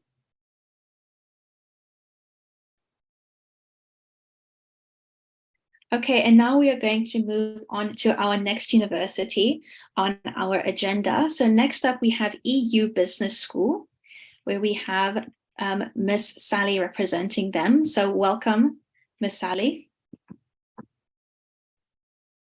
Hello. Hi, nice to meet you. Nice to meet you. Hello, everyone. So my name is Sally, and I'm the Regional Recruitment Manager for EU Business School. And I'm based in Barcelona myself. So I'm very happy here to introduce the programs of EU Business School to you all today. And I would like to start by watching a 1-minute video. So I will share the screen now.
Right. And so we've already watched the video, and as you can see, our school, we're proud of to call ourselves one European identity, because we actually have 3 campuses in Europe. That it's in Munich, in Geneva, and Barcelona. And we also have our digital campus that is online. Unlike other universities and college, we're a business school solely focusing on specialization of business-related subjects. And we have several intake dates all year round to fit the time of the students. And these 3 campuses, we actually allow students the flexibility to change among campuses. It means that, for example, if you're originally interested in trying your business studies in Munich, you can start with a year or a semester, and afterwards, if you would also like to try Geneva or Barcelona, you can transfer to the other campuses the second year or the second semester, and then maybe eventually you find out that Munich fits you the most, you can transfer back to Munich again in the third year. And we do not limit the number of transfers that students can do in their the program that they have selected. And also same for master's and MBA programs, you are also allowed to switch between campuses, even though the program time is shorter. So for Barcelona campus, currently we have 1,400 students there. Our campus is based very in the city center, very centrally located. And Barcelona is famous for their startups, and is also a host city for global tech events like the Mobile World Congress, which is basically the biggest event in Europe, and also the Smart City Expo World.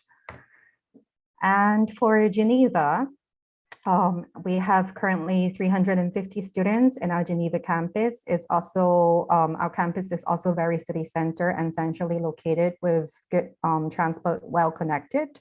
And Geneva is, for those who are looking to eventually graduate and work overseas, it's famous for its highest average salaries in Europe. And also it's the second most competitive economy in Europe. If you're finishing business studies and you're looking to go into international banking or like luxury businesses, is also a good choice. And a little more information about our Munich campus. There's currently 700 students on our Munich campus, and Munich is the home to many international companies headquarters. And it also has the strongest employment growth in Germany. So very often our students find it really easy to land in a job after they graduate in Germany if they choose our Munich campus. Lastly, we also have our digital campus. Our digital campus, it has years of foundation. It was not an online campus that was built due to COVID in these 3 years. It actually has more than 15 years of foundation already. And it was voted by CEO Magazine for 7 consecutive years, the #1 online MBA program. We have live sessions that where you can interact with the business lecturers who often have real life business experiences and their own companies or and they're entrepreneurs in the real world that to share with you and lead the lessons. But at the same time, we also record the lessons, so those who can't make it to the live sessions can attend anytime and catch up with the progress afterwards.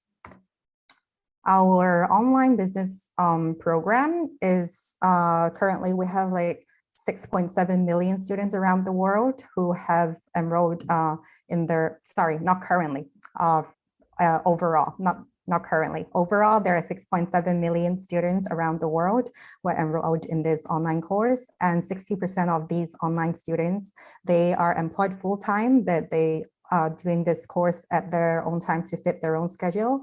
And it was not difficult for them to complete this one-year MBA program. So why our MBA programs? First, I already mentioned their #1 ranking for 7 consecutive years. Also, we offer this online, offline, and hybrid studying mode that I will talk about it later. But most of all, our programs, the duration is quite short. It's 1 year, so it's very ideal for people who want to, for students who want to finish their studies in a shorter amount of time, 1 year instead of 2 years. And also our medium teaching across all campuses, no matter Barcelona, Munich, Geneva, or digital, it's English. So it's not a problem if you don't speak Spanish or German or other local languages when you go to the campus. And our MBA program, upon graduation, you will have multi-degrees awarded from Switzerland, from Spain, and UK. So here you can see the academic partners we partner with. After you finish the program, we will offer 3 degrees in 1 year, which is the first one, the UCAM is a state recognized university in Spain, and also MBA program from our own EU Business School, Switzerland, because our headquarters is in Switzerland. And we will also offer you an MBA program with our academic partner, London Metropolitan University. So we can take a look at the master and MBA programs that we offer at our school. The main differences between the MBA and the master is that MBA, you would do like general business, and then you pick a specialization. For masters, it's for students who already decided what specialization they would like to focus on, and it will be only solely focused on that specialization that they have picked in the beginning. And currently we have 11 majors for students to choose from. I would say that the most popular ones these years, for example, for masters is fashion and luxury business, digital marketing, transformation, and design thinking. And for the MBA programs, sports business and management, and also blockchain management, it's also quite popular these years. So back to the study modalities that I mentioned, students can choose to come to our campus to finish their programs on campus. They can also choose to do it online. Our online programs has very high QS top ranking in the world. And we also offer the flexibility of a hybrid mode to enjoy an on-campus lifestyle without having to sacrifice your own commitments, or if you're working, or to fit around your own schedule. And also it's very ideal for students coming from China who might take time to process the visa. So it's also good for late arrivals to start online first, and then they can come to our campus later so that they will not have to postpone their intake.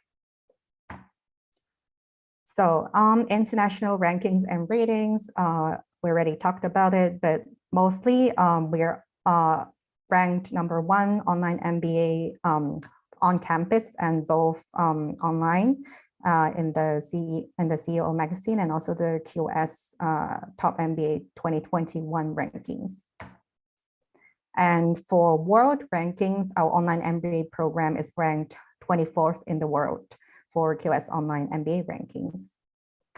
And these are just some accreditations recognized. Just saying, basically it's saying that our accreditations are recognized by international bodies, and the qualification checks happens every 2 years to make sure our education programs provided are still the same standard, and the quality check is up to date.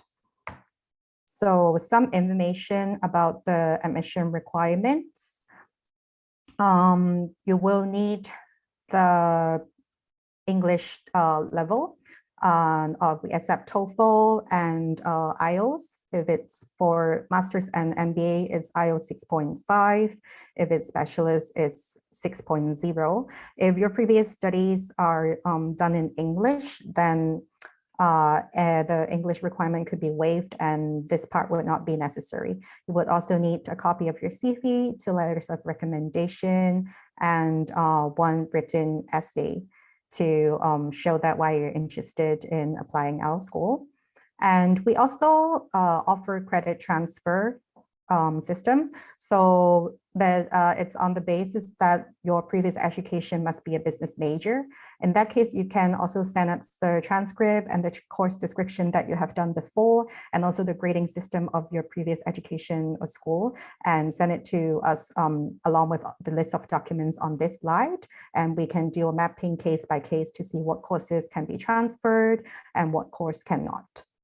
One more thing about our campuses: if you decide to apply to Barcelona or Munich campus, these 2 countries, they offer the job-seeking visa upon graduation. So for those who are looking to work overseas and maybe eventually get residency in the future, in Spain, we offer upon graduation a 12-month job-seeking visa.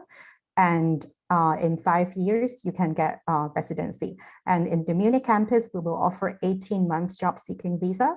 And in 2 years, you can get the residency. So it's also a very attractive point for students who are looking to eventually settle down in Europe and maybe work some period of time overseas. Next, just some information about our highlights at EU. We have this Learning from Leaders series because we have very close bonding and connection with business leaders in the industry. So from time to time around the year, we will invite important people we consider or famous people to come to interact with our students, like director and founders of like Google, Starbucks. These are just some examples. And for example, if you choose like sports business in Barcelona, because we have the very famous, world famous FC Barcelona Stadium for those who are interested in football and sports. So for example, in this case, we would also invite the Chief Football Operations Officer at City Football Group, Manchester and City FC, and to speak with the students and give more insight into the industry. Regarding our EU services and visa support, we have our visa support department. So after applying, remember to stay in touch with admission throughout the process. If you have any questions or concerns, you can speak to your academic counselor as well. Each student will be assigned one individual academic counselor, and you can always talk to them one-on-one if you have any questions. And usually a visa takes around 3 months to 4 months to process. So we recommend students to start the process earlier. But you also have to take note that we have several intakes a year. So depending on which intake you're looking at, you can accommodate and plan your time ahead. Career services, for career services, we also offer career services to our students. We have our career services department who would do one-on-one coaching and offer internship connections, help to polish your CV and cover letters, and teach you how to present yourself better in interviews and presentations. And we have a 96% placement successful rate. Every year, we would also organize the EU Talent Day. The EU Talent Day is where you can meet recruiters on campus. We would invite some recruiters to go on campus once a year. Also, where you could meet the alumni and speak to them about their path after they graduate and any opportunities or connections you can try to establish in the EU Talent Day.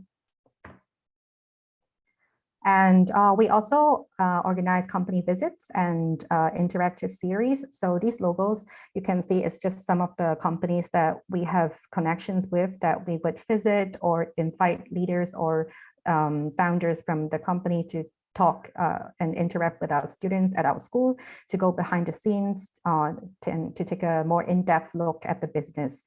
And we also organize these guest lectures to give further insights into their companies and their day-to-day operations in the business world for our students to learn more. And these are collaborating companies where we have partnered with them for internships to help our students achieve a higher success rate of a placement rate for their careers. So right now, our students pretty much come from all over the world. Right now, there's, as I remember, there's over 160 nationalities in our campus. So it's really pretty international. You do not need to worry that you will not blend in or anything like that. So also afterwards, here I can show you our alumni after they graduate. Yep, 162 nationalities. And where after they graduate, where companies, what companies and what career paths they actually would go to. Here are just some of the examples. And we have some statistics furthermore into our master's and MBA programs by function and by industry where the graduates would go. But very often over 50%, 52%, they actually end up finding work abroad in Europe if they don't plan to go back to China. And in 6 months, we have a 91% placement rate, where students after graduation, they accept a job offer. Lastly, I have information about our tuition fees.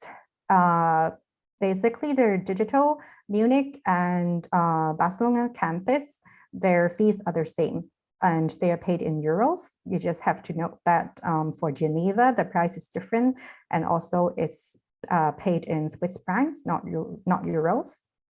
And this is pretty much the end of my presentation. If you have any questions, you feel free to contact me by WhatsApp or WeChat, or my email. I will be available for any questions you might have in mind. Thank you. Yes, so we have a couple of questions from some of the students. Yes. So maybe we can go over them quickly now. So you said there are 3 campuses. So how can students choose between the 3 campuses? Do some campuses offer certain programs, or is there just a complete free choice? It's just completely 3 choices. We offer the same programs in across these 3 campuses. That's why we allow the option for students to interchange among the campuses after, because the programs we offer are the same. So it's really up to you what kind of which country you're more interested in, I would say that. And we also offer the flexibility if students are not sure in the beginning, they can change after and switch across the campuses. Great. So this is a great option for lots of students. So if you want to have a very much a global experience and discover different campuses, you can choose between these 3 campuses and interchange as well. So that is a great option for students. Yes, I would say that.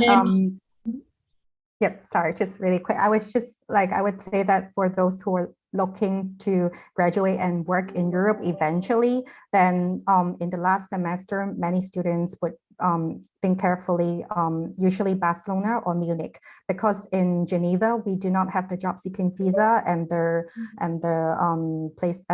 program to get the visa. But in Munich and Barcelona, eventually you can get residency after landing in a job. Great. Okay. And what are the accommodation options for students? So accommodation options, we actually don't have on-campus accommodations. Like, we don't have our own accommodation in the campus, but around we have, first of all, we have a department dedicated to accommodation. We have accommodation department services, and we have great connections with student residences and property platforms and agents and hostels around, but it really depends on what the student is looking for. Like, if you want to live alone or share a flat with someone, or you want to immerse yourself with many students in a student residence, like what kind you're looking for. And also it depends on your budget as well, because obviously living in a hostel or sharing rooms with 3 other students would be way cheaper than renting your own flat. But rest assured that we have the accommodation services department to give you all the information and the help you need to find accommodation. But it's just that we don't have our own on-campus accommodation. Okay, that's great. So we have a question here from Emmanuel saying, does the EU Business School accept a 2-year college diploma? So a diploma in business studies instead of a degree? We do have that. We in cases we do accept that as well, but it's case by case. And maybe if you have a diploma, you will have to do a short bridging course that I didn't mention in today's presentation, but actually I can show you very quickly. Mm-hmm. Let me just share the.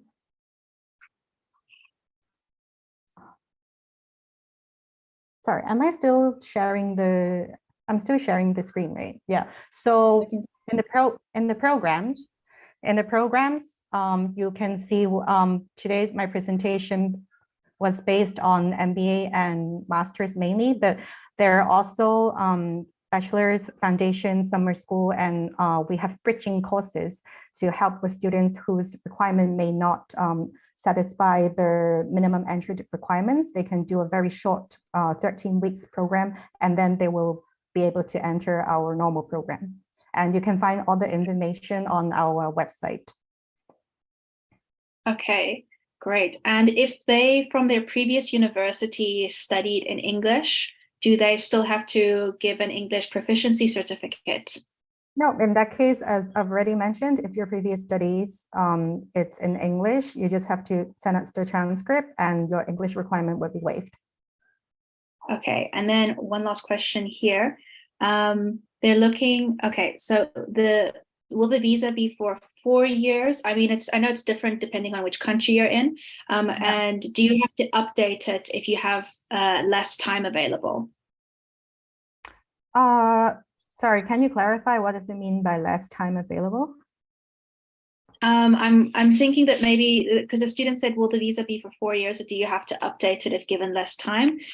So maybe if they basically the visa, it's granted for the length of your study. So depending on how long your program is, for bachelor's it's 3 years, for MBA it's 1 year. So it's granted for the length of study. And if eventually you need to postpone your studies or extend your studies due to some reason, or maybe you failed a subject, then of course it would be extended as well. Okay, and then just one last final question. Are there any age limits for the application? We don't really have any age limits for the applications. Yeah. Okay, great. Okay, thank you so much, for Sally, for your presentation. It was really great, and I'm sure that it's a wonderful option for students who are interested in studying in Europe. Yes, thank you so much. And if anyone is interested, feel free to contact me via WeChat, WhatsApp, and email, and also look for information on our website anytime. I'll be at your disposal. Thank you. Thank you so much. So now we will be moving on to Miss Paula from the University of West Indies. Welcome to the webinar, Miss Paula. Good morning. Thank you. I am happy to be joining you, and I am joining you from lovely Barbados, and I am going to be giving you some information on the University of the West Indies Cayfield campus in Barbados. So just to situate us, we are on the beautiful island of Barbados, as I said, and we are known for our beautiful beaches, the lovely coral reefs, and of course, the warm, lovely weather, and surfing, of course, is involved.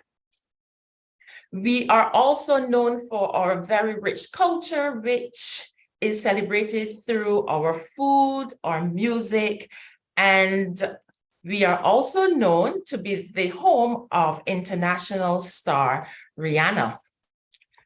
In Barbados, we are happy to and proud to speak of our political stability, our economy, a great infrastructure. And as you can see from the slide, stability and order are paramount. Safety, it is a very, very safe country. We are known worldwide for our friendliness and our quality of life. Now, just a little bit of a background, the UWI, we are made up of 5 campuses, and we are one university. We are one of 2 regional universities in the world. And as you can see, in Jamaica, we have our Mona campus. In Trinidad and Tobago, we have our St. Augustine campus. In Barbados, where I am, we have the Cayfield campus. We also have the 5 island campus in Antigua and Barbuda. And then the open campus has sites in the 17 UWI countries. And together we have a roll of over 55,000 students. And we are proud of our legacy, having educated many of our current and former heads of government and the judiciary across those 17 member countries of the UWI. And we like to say that we equip our students to serve not only regionally, but also internationally. Another point of pride for the UWI, we have been ranked by the Times Higher Education rankings as the #1 university in the Caribbean, and we place within the 1.5 top universities across the globe. At the K-Phil campus, we have 7 faculties where we offer qualifications ranging from diplomas right through to doctoral degrees. So we have bachelors, we have our taught masters, research masters, and we have our research doctorates and the professional doctorates as well. So let's go quickly into our various faculties. But before we do that, we want you to note that most of our programs at the bachelor level, if you come to us fully matriculated, there are 3-year programs. If you come with lower level matriculation, then that program extends by 1 year and it becomes a 4-year program.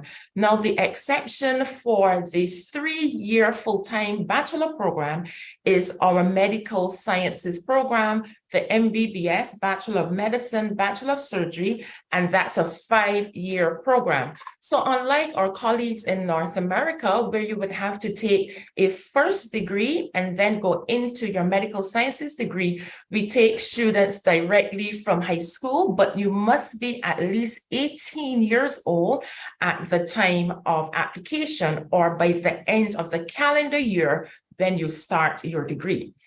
We will begin with our Faculty of Culture, Creative and Performing Arts. And in this faculty, we offer bachelor's and master's programs in theater, film, dance, music minors, and culture studies. We also offer PhDs in these areas as well. And then we move to the Faculty of Humanities and Education. And in this faculty, we are offering to you history and philosophy, education, the languages, Spanish, French, psychology. And we also offer graduate programs as well in the Faculty of Humanities and Education. The Faculty of Law is a very popular program across the Caribbean, and the K-Phil campus, we have the oldest faculty of law across the UWI. And we offer the 3-year Bachelor of Laws program. Now, in North America, you may need to take a first degree and then move on to do your Bachelor of Law degree or such equivalent. However, we accept our students directly from high school, but you must be fully matriculated for this program. It's a 3-year degree, and then we encourage the students to directly go into the 2-year legal education program at the law school.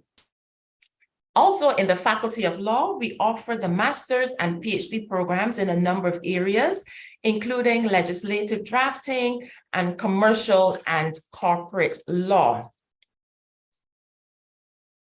Our Faculty of Medical Sciences offers, as I said previously, the MBBS program, which is the Bachelor of Medicine, Bachelor of Surgery program, and that's a 5-year program. The first 3 years are the teaching years, and the final 2 years are the years where you get to go into the hospitals, into the clinics, and get the practical experience. We also offer at the bachelor's level in the Faculty of Medical Sciences, the BSc Health Sciences, and this program is fitting for those persons who do not want to practice medicine, but are more interested in administration or other aspects of medical sciences. At the graduate level, we offer programs in nursing administration, as well as our DM, which is the Doctor of Medicine, in areas such as emergency medicine, psychiatry, and the like.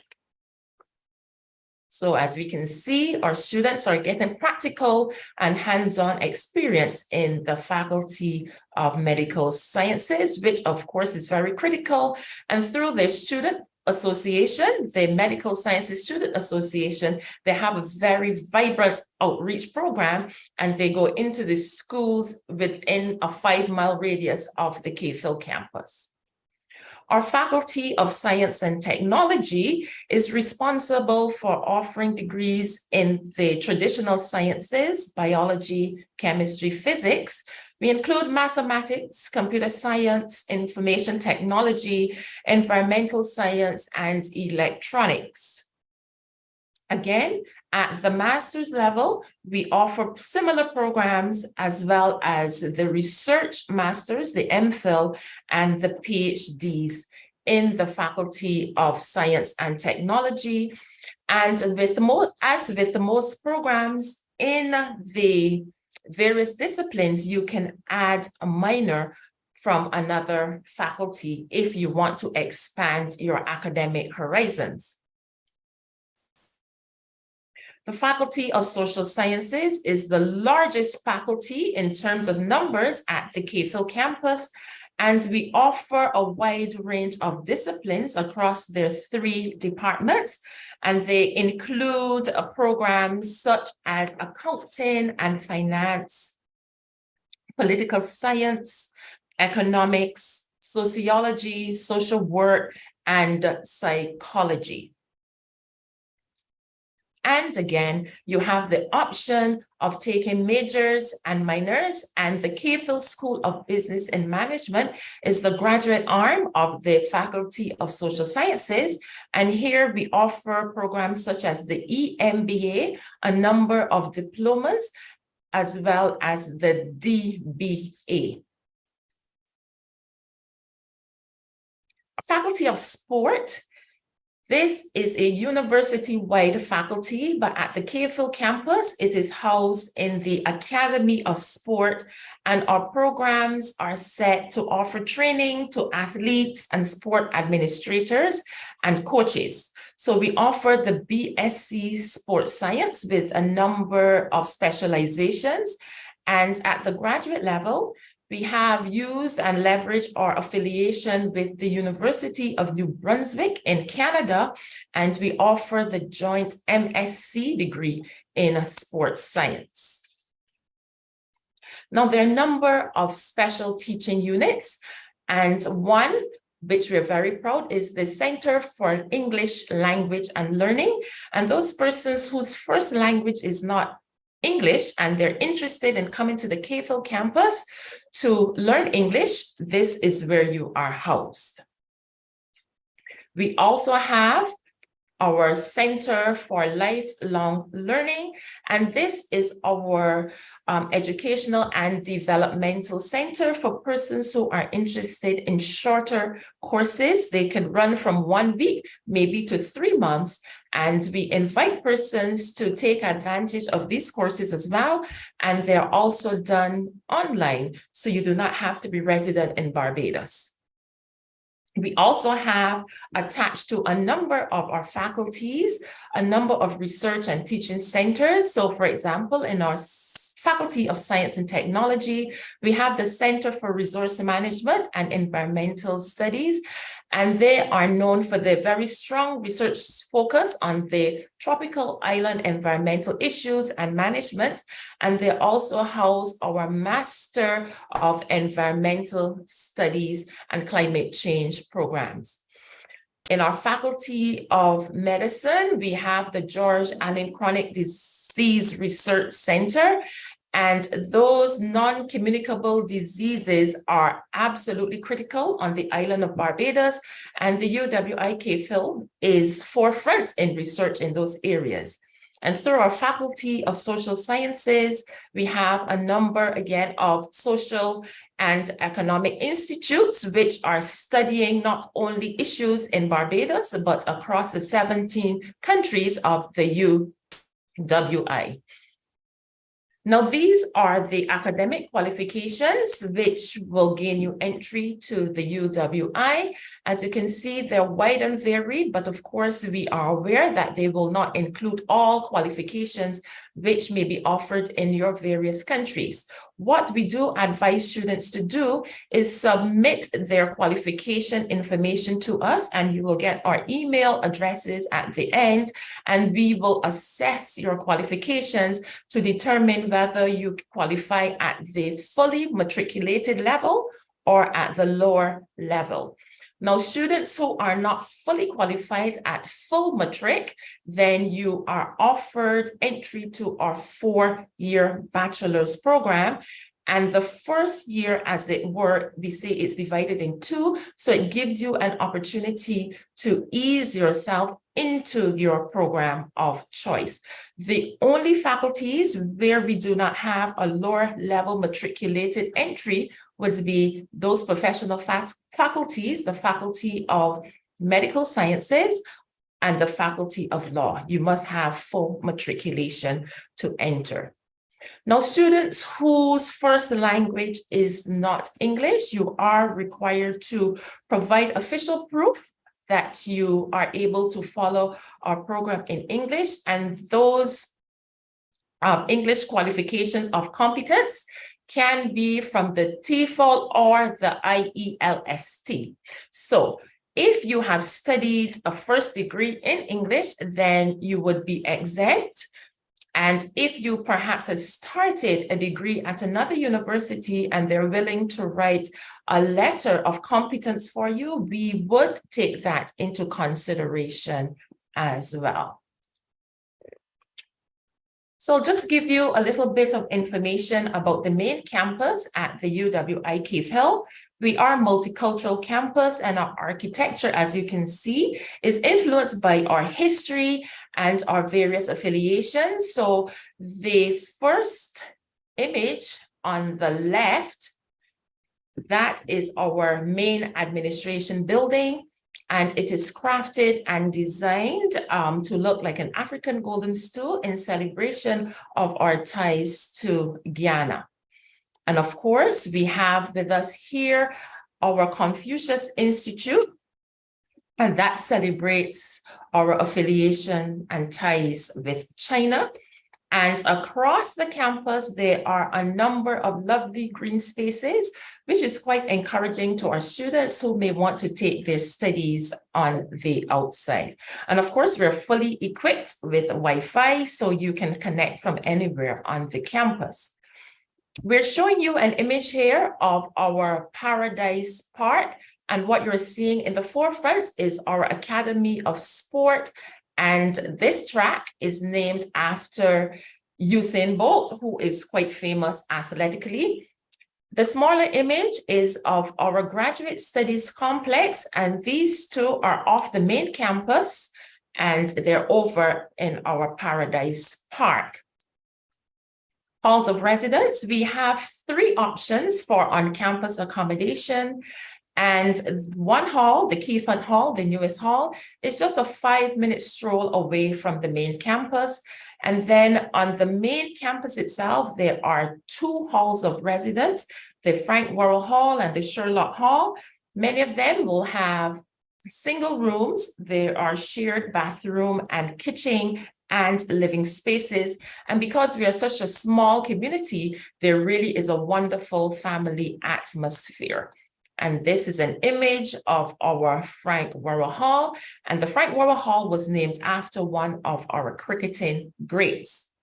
Now, the Cave Hill campus sits again on the island of Barbados, which is only 166 square miles. So that says how small we are. So we are only a few minutes away from the main city center, the Bridgetown capital of the island, and we're also just a few minutes away from main shopping centers on Black Rock and in the Warrens area. But more importantly to our students, we are only a few minutes away from the beaches. We have a current roll of 6,000 plus students on the island. And as I said, we are multicultural, so we welcome students from across the globe. And I think currently represented, we have over 50 countries represented. And remember, we are one of the smaller campuses of the UWI, but we are the most diverse. We have a vibrant sports program. Our mascot is the Blackbirds. So if you join us, you become one of the Blackbirds. And our motto is where one soar, all flies. So we encourage the students to have the in-class opportunities, yes, but also take advantage of the co-curricular and sporting opportunities. And every 2 years, there is the inter-campus games. And so we have like a varsity type competition with our colleagues from across the other UWI campuses. A number of support services are available to students. We have the academic support services, career counseling and planning, disability services, that's learning disabilities and physical disabilities. There's the health clinic, health insurance.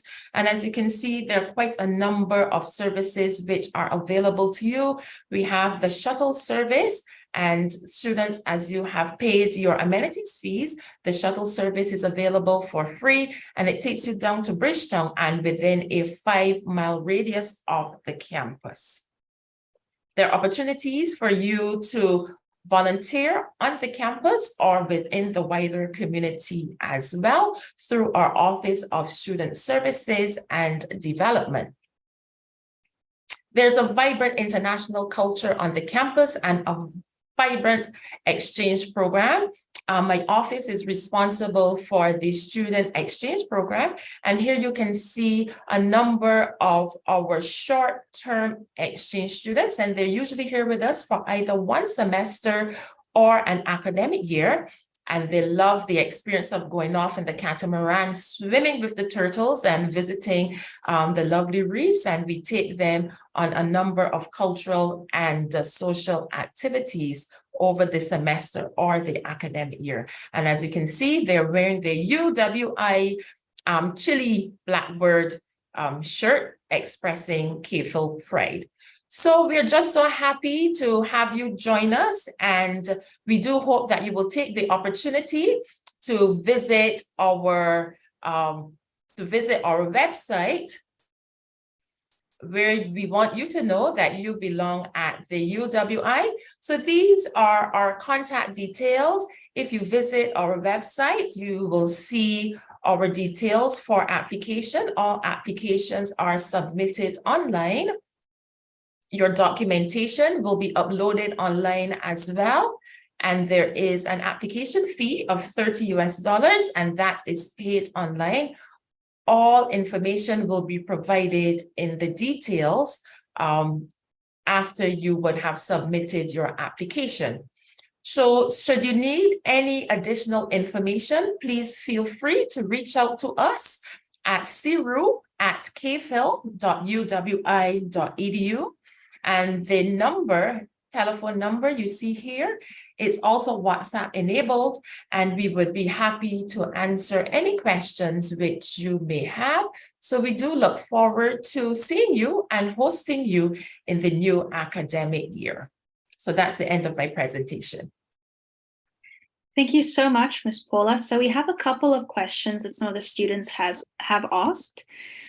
So let's start over here. Is it acceptable by the student visa standards to work while you're studying, or is that prohibited? Unfortunately, that's prohibited to work off campus, but there are limited opportunities for on-campus employment, so you can apply to work in any of those offices, yes. Great. And do you accept transfer students? We do accept transfer students. However, we ask that you submit your transcript for assessment so that we can determine where we place you in our programs. Okay, great.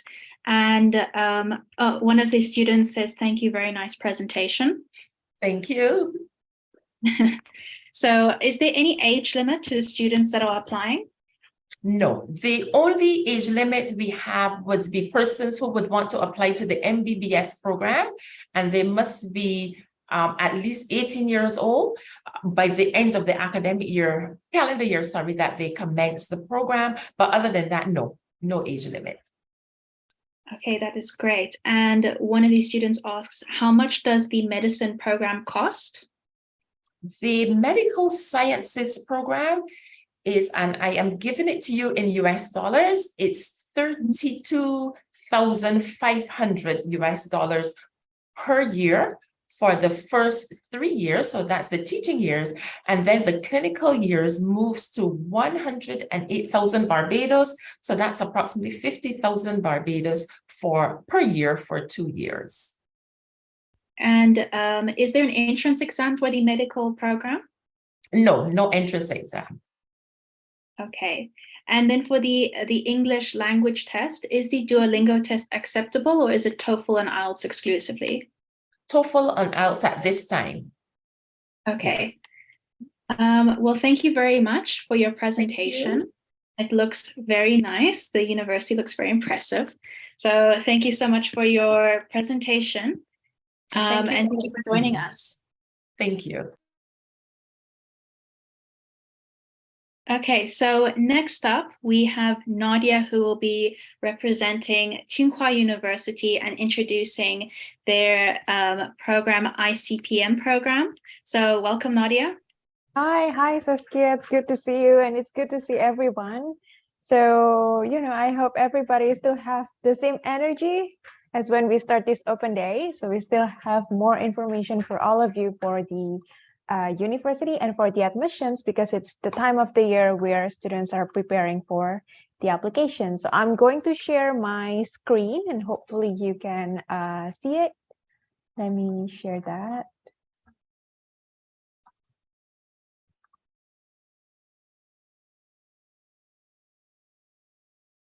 Okay, yeah, so hopefully this is working. Can you all see my screen? Okay, great. Cool. Okay, hi everyone.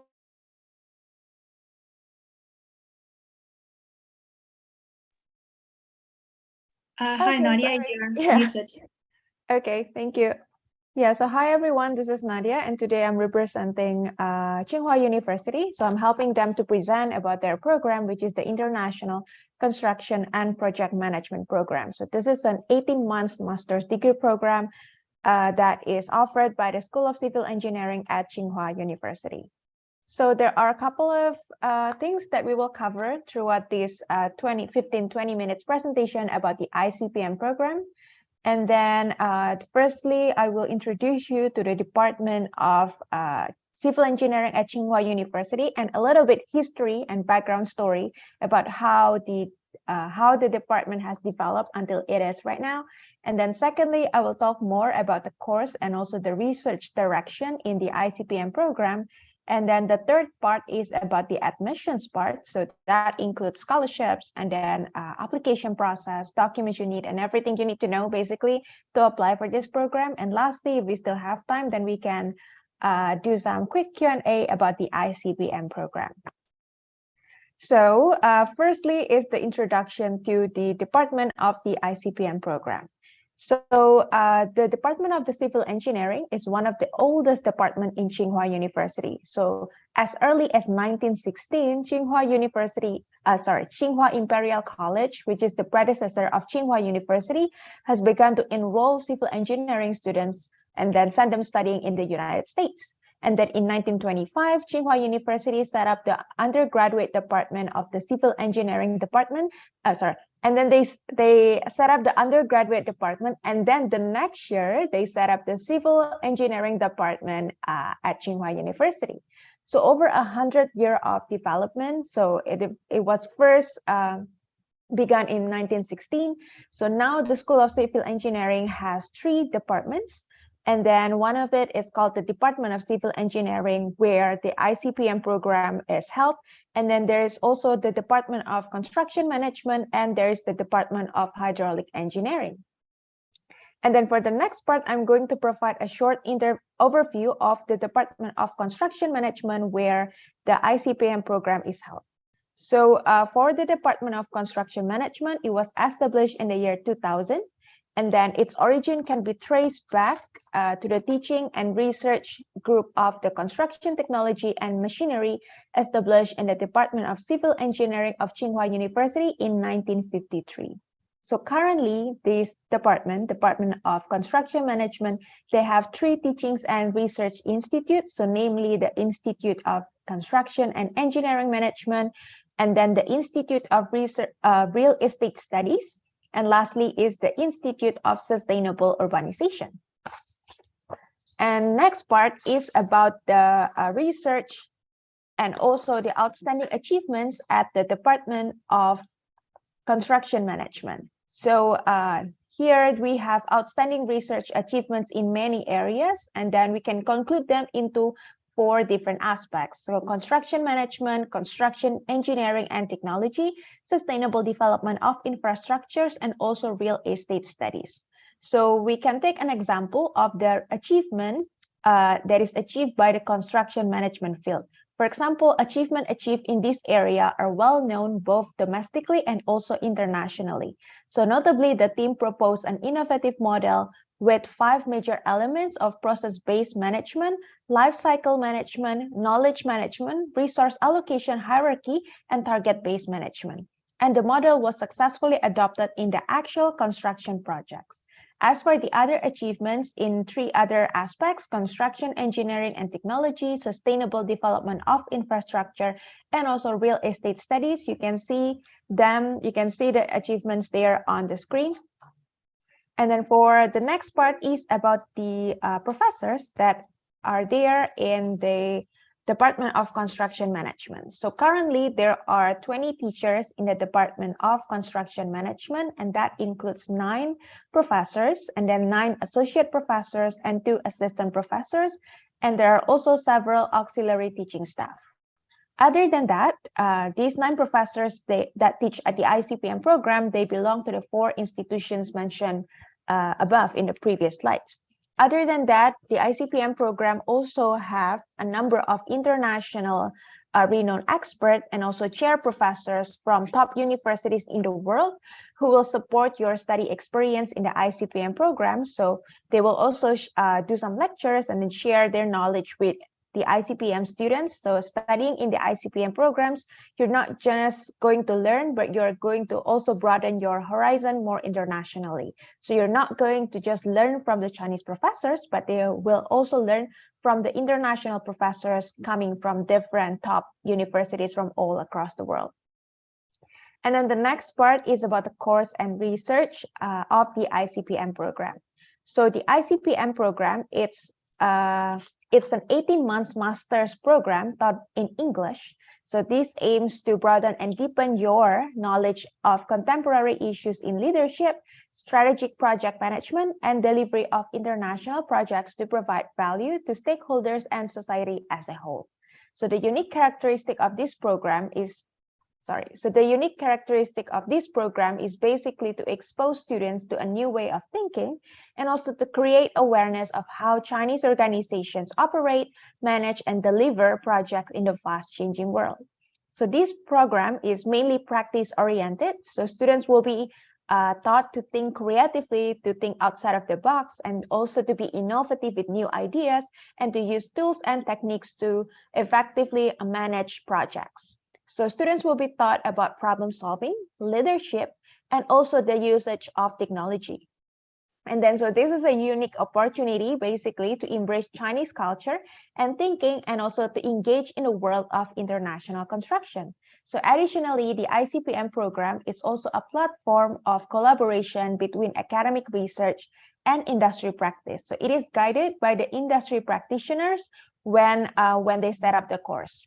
So teachers will deliver the cutting-edge knowledge to their students and also to take them to conduct the research closely to the industry development. So to identify the value proposition of the ICPM program, it must be the international practices, Chinese experiences, and also the cutting-edge technology. So here are the course catalog of the ICPM program. So basically, these are all the subjects that you will learn if you're a part of the ICPM program. So students who are studying the ICPM program have to complete all of the courses that is shown there on the slides. And then the course catalog consists of 5 sections, and 4 of them are courses that you will learn on campus, while the other ones are professional practices. So right now, basically the Chinese border is also already open for international students, mainly for degree students. You're able to get a student visa and also come to China. So you are also expected to be able to continue your studies there at Tsinghua University campus. So for the professional practices, it is an optional thing. So students can choose whether you want to take an internship, or you can also choose to do a research instructed by your supervisor at Tsinghua University. So if, let's say, you want to do some internship or research, whatever that is, Tsinghua University ICPM program will help you through it. And then they can also introduce students to some famous enterprises in China related to the construction industry or the civil engineering industry or the real estate industry that have a direct cooperation with Tsinghua University. So next thing is about the teaching, like the way of teaching at Tsinghua University. So basically, the ICPM program is a project-based teaching. So these courses mainly introduce key concept of construction contracts with related clauses in the FIDIC Red Book, and then risk allocations, contract types, notice requirements, and everything else will be also introduced accordingly. So the concept will elaborate with legal principles and supported by cases. And then so students can learn and will learn from individual studies and discussions. And also there will be presentations, group assignments, and lectures during your studies as well. So the next one is about the summer school or the summer program of the ICPM. So this is organized by the department and also supported by the Graduate School of Tsinghua University. So the Summer School of International Engineering program at Tsinghua University is very popular among international students so far. So it was first held in 2007. And so far, there are more than 500 students from China and also from international that have taken part of this summer program. So basically, the main purpose of this 9-day summer program is to make use of the quality teaching resources and to also to broaden your international perspective and to promote international exchange opportunities. So Tsinghua will invite first-class experts and scholars worldwide as the teachers and also to arrange the number of cases, like the number of case analysis or like discussions that you can also do during the 9-day summer program. And then basically, if you are interested to apply for this program, you can visit the website of Tsinghua ICPM Program Summer School to apply for this program and also to see the dates and also more information about the summer school program offered by the ICPM. And then next thing is also about the studying at ICPM. Basically, we also embrace the most advanced research in various directions or areas. For example, behavior-based management is a research direction involving computer science, neuroscience, behavioral science, and etc. And we also focus on digitalization of the production process related to the computer science. So we have a lot of other burning issues, other hot issues that students can use to research, and we are waiting for your participation in the ICPM program. So this is the timeline of the ICPM program. So as mentioned before, the ICPM program is an 18 months program, and then it is containing 4 academic semesters. So the first 3 semesters are for learning courses and participating in the professional practices. So you can see the timeline there on the screen for the 2023 fall intake. And then for the final semester, which is expected to be done by like end 2024 towards early 2025, is when you can start to apply for graduation. And then you can do the thesis and defense. That's a part of the graduation process. And after that, by January 2025, you can graduate and you can get your master's degree from Tsinghua University ICPM program. And then this program, the ICPM program, is well accredited. So it is accredited by a well-known international accreditation institution, or the PMI. So, and they review the program every year to ensure that the quality of this program is still within the standard of the accreditation system. And since 2012, ICPM program have recruited 74 students from 41 countries around the world. So apparently, ICPM program is such a global family to attract students from all around the world. So we welcome every student who desire to study in the aspects of project management, construction management, and engineering management, and also those who are looking into studying about leadership, about creative thinking and innovation to join the iCPM program. So this is basically where all these students are coming from. So you can see most of these students came from Asia, and then followed by North America, and then Africa, Europe, and the others. So in the past year, most of the students who graduate from the iCPM program got great job offers from well-known international and multinational companies, or also when they go back home, they are also getting the job opportunities, like better job opportunities in the local enterprises or some international companies that are set up in their home countries. And also some of them choose to continue their studies, their PhD studies after they got the master's degree at the iCPM program. So the iCPM program cultivates students with comprehensive theoretical knowledge and their practical skills for them to get better access to the society and also to shape them for their future career. And then that's basically the key information for the iCPM program. So if you want to get more information, you can also visit the iCPM program website. You can scan the QR code over there to find more information about the iCPM program. And if you have any questions, you can also email icpm@tsinghua.edu.cn. And there are a little bit more information that I'm going to share with you about the iCPM program, and that's about the admissions for the 2023 and for the 2023 fall intake. So that you're not confused, the next intake is going to be commencing in September 2023. So this is the application date for the iCPM program. So September, or the fall intake, is the only intake available for international students. So if you missed it, then you have to wait for another year to apply for this wonderful iCPM program. So basically, there are 3 rounds of applications. So the first and the second round has already passed, but you can still apply right now for the final round application deadline, which will be on May 1st, 2023. But we always recommend students to apply as early as possible, because often universities are giving the admissions on a rolling basis. So if you apply earlier, then you will also get the admissions result earlier. You can secure your admissions and seats earlier as well. So it's better if you apply as early as possible. So don't wait until April 30 to start your application, but rather apply from you can apply right now in February or in March to increase your chances in getting the admissions at the iCPM program. And then for the application itself, it is going to be online. So you just need to complete all the documents, all the materials that Tsinghua University requested, and then apply online. And then this is the requirements for the iCPM program. So the first and foremost, you need to have a foreign passport.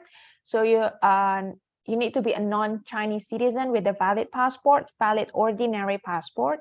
And then if you are a Chinese citizen, or if you're a citizen of Hong Kong, Taiwan, or Macau, the application process will be different than the international students. So you cannot follow this application process.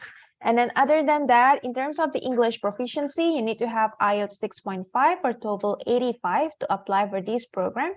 And then you also need to have a bachelor's degree to apply for this master's in iCPM program. Or if, let's say, you're going to graduate by maybe June 2023, which is after the application deadline, that's actually fine. And you can still apply for the iCPM program. So you just need to include a letter from your current university saying that you will graduate your program and get your bachelor's degree by, let's say, June 2023, so that you can use this letter to substitute your bachelor's degree diploma in the meantime. And then this is the application steps to apply for the iCPM program. So first of all, you need to complete the online application and then upload all of the application documents. And then there will be online interviews as well. In terms of the application documents, the documents that you will need are mainly your photo, your passport, and then personal statement, 2 recommendation letters, your bachelor's transcripts and diploma, And then I think those are the main ones. And then you can check for more information on Tsinghua University website to get more detailed information about it, because there might be some additional documents that the university is asking. And then there will be an online interview, and that's a part of the application process. So basically, after you submit your application, and if you pass the review from Tsinghua ICPM program, then you will be invited for an online interview. So the first step is the documents review. So that's where Tsinghua University will carefully review all of the documents that you submitted. So your resume, your transcripts, your personal statement, recommendation letters, and everything that you submitted. And then the second assessment will be the online interview. So in the online interview, they will look more into your interests in the research area, your academic performance, your work experiences, basically your overall interest in the ICPM program, and they will make judgment based on your performance during the documents and also the online interviews. And then in terms of the scholarships and also the tuition fees, so the tuition fee for this program is a total of 1,058,000 RMB or 79,000 RMB per year, because it's an 18 months program. And then for the scholarships, there are 2 scholarships available, which are the Chinese government scholarships and also the Beijing government scholarships. So both scholarships are open for international students. And then because the ICPM program tuition fee is considered quite high, so the scholarships may not be able to cover all of it. So if you are getting the scholarships, there's still a chance that you still need to pay some part of the tuition fee and also your living expenses and accommodation and other expenses. And to apply for the scholarships, you can go to that website directly, or you can also visit the Chinese government scholarship website to apply. And also you can check more on Tsinghua's website about the Beijing government scholarships. And then this is the final one. So this is the contact information for the ICPM program. So if you need more help from Tsinghua University ICPM program, you can contact icpm@tsinghua.edu.cn. Or if you still have some questions about the programs or how it works and everything else, feel free to also consult with us on China Admissions, so we can help you and get you more information about the ICPM program and how you can apply on time to catch the fall 2023 intake. So yeah, that's all for my presentation. Thank you everybody for listening to my presentation, and yeah, hope you're enjoying the next part of this event. Thank you so much, Nadia, for your presentation about the ICPM program at Tsinghua University. Thanks, Saskia. Okay, so right now we are going to move into a different kind of segment for the next part of the agenda. So we have one more university joining, the Scottish University of Highlands and Islands. They'll be joining just after this segment that we're about to go into. So right now, let me just share my screen here. We're going to talk about the benefits of studying in each country that has been represented here today with the different universities. We have seven different countries that we're going to be talking about. All of them have amazing benefits. And if you have any questions, please feel free to leave them in the Q&A box down below.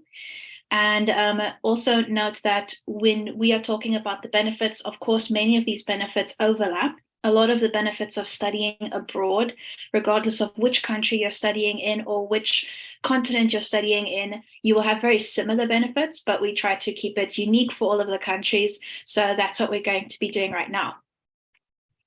Also, after this, we are going to be introducing global admissions and our different services and how the application process works and where you can find us. And if you have any questions regarding just the application process in general, please also feel free to leave that in the Q&A box down below, and we'll answer that just after this as well. So first up, we're going to talk about the benefits of studying in Canada. So Canada is a very diverse and inclusive environment. There are more than 250 ethnic origins, along with 200 languages from around the world and 70 Indigenous languages spoken. You have several people from all over the world that immigrate to Canada and are originally from other places. And that means that it's very welcoming to people that are moving over there or international students. So regardless of wherever in the world you come from, you will definitely be able to find a group that maybe comes from the same country as you, or that you share similarities with. And that is definitely a huge benefit for people that go to countries like Canada. You'll be able to find cuisine from your country, and it will help you to feel a lot less homesick as well. And just riding on that tail, we have immigration opportunities as well. So it is one of the most attractive countries for immigrants. And that was explained by the Canadian university that we had, Carleton University, that there are a lot of opportunities once you have graduated from a Canadian university to apply for a working visa. And this then gives you a lot of opportunity to then immigrate to Canada eventually. This gives students a direct chance to apply for permanent residency after completing their graduation. So that's definitely a huge factor for studying in Canada. Then the next benefit is that there is a long-term return on your investment. So while studying in North America can be notoriously expensive, and we know that, but you definitely get a lot of return on your investment, as the qualifications from Canadian universities are highly sought after and are internationally recognized as well. This will definitely give you an edge and boost your CV. So regardless of if you want to continue working in Canada, or if you want to move to a separate country, if you want to do another program or postgraduate or a PhD in a different country, or even work in your own country again, this will definitely help you a lot with finding job opportunities. And then another big factor is student safety. So Canada is definitely the safest country in North America to study in, and that's also a very big thing that a lot of students feel reassured when they go to Canada to study there, that they feel safe. And safety standards are particularly important for students, as students are traveling from their home countries just to further their education and don't want to feel like they have to still watch out for their safety as well. Of course, there are many, many other advantages to studying in Canada. It is a huge country. There's lots of different provinces. It's extremely beautiful. There are many tourist attractions to go and visit. There's lots of great food to eat as well. But these are the four that we're mentioning now. Next up, we have the benefits of studying in China. So the benefits of studying in China, I think one of the best things is that a lot of people are drawn to China in many different ways. Sometimes they're introduced to Chinese cuisine, and that makes them more interested in the country. Sometimes they hear about it on the news, and that draws them in.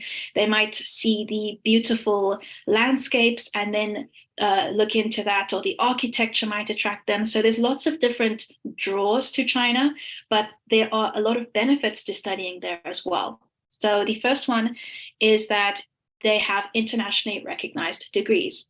So China has hundreds of universities. There's so many different options to choose from.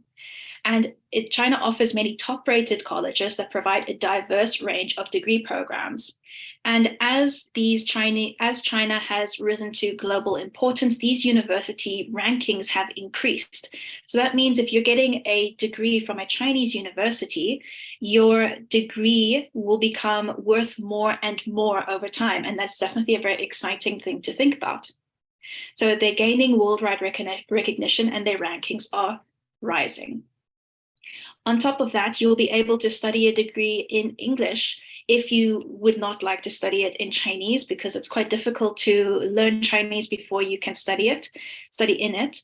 So you have that option as well, where you can apply for a lot of different scholarships and apply to study in English as well. The next big draw and attraction is that the degree programs in China are very affordable. So the Chinese universities offer a wide range of scholarships. One of the most famous ones is the CSC, the Chinese scholarship. So this CSC scholarship is a fully funded scholarship where your accommodation, tuition fees are funded, and then you also get a monthly living stipend. Just keep in mind that these scholarships are extremely competitive. There's a high volume of students applying. So just applying won't guarantee that you definitely are going to get it. And also keep in mind that this is not, if you want to apply for a bachelor's program, it's not available for English taught bachelor programs. And it's also not available for any MBA programs or medical programs. So if you're studying a master's program in English or postgraduate program in English, you can still apply for it. But if you are studying a bachelor's in Chinese, then you can apply for it. However, there are also many other scholarships. Many of the public universities have their own scholarships that you can apply for. There are provincial scholarships and national scholarships as well. So there's a lot of different opportunities that you just need to look into. On top of that, even if you don't have a scholarship, the tuition fees are much lower than many other countries. So this is really nice to know that you're getting an internationally recognized degree at a much more affordable price. Then you have the business and career opportunities. So China is now the world's fastest growing economy. And this is definitely one of the things that's causing the degree program to gain worldwide recognition. And you will also learn some Chinese. So even if you're doing the program in English, you will be required to take some Chinese classes to learn basic Chinese. And it's also going to help you with your life over there. So living in China for 4 years, you're definitely going to pick up some Chinese. And if you learn Chinese to a certain level or at quite a high level, that definitely works at your advantage. You studied at a Chinese university, you got a great degree. And then on top of that, you can also speak one of the most sought after languages for your employer. So the university employability rankings have been rising at a high rate as well. And then another big advantage is travel and exploration. So China is a huge country, same as Canada, very, very big, lots of different provinces, and all these different provinces have very different climates, cultures, and landscapes. So you've got some that are like the rainforest and others that are deserted, like a desert. And then you have the ones in the middle in the Sichuan mountains. You have, you can go up north and you'll see snow and Russian architecture as well. So it's extremely interesting and beautiful, and it's one of the big draws to go to China is tourism. And China is also extremely connected, and it's very easy and cheap to travel. So it's the most connected in terms of high-speed train. So you can very easily go from one point in the country to another via the high-speed train, and it's very affordable.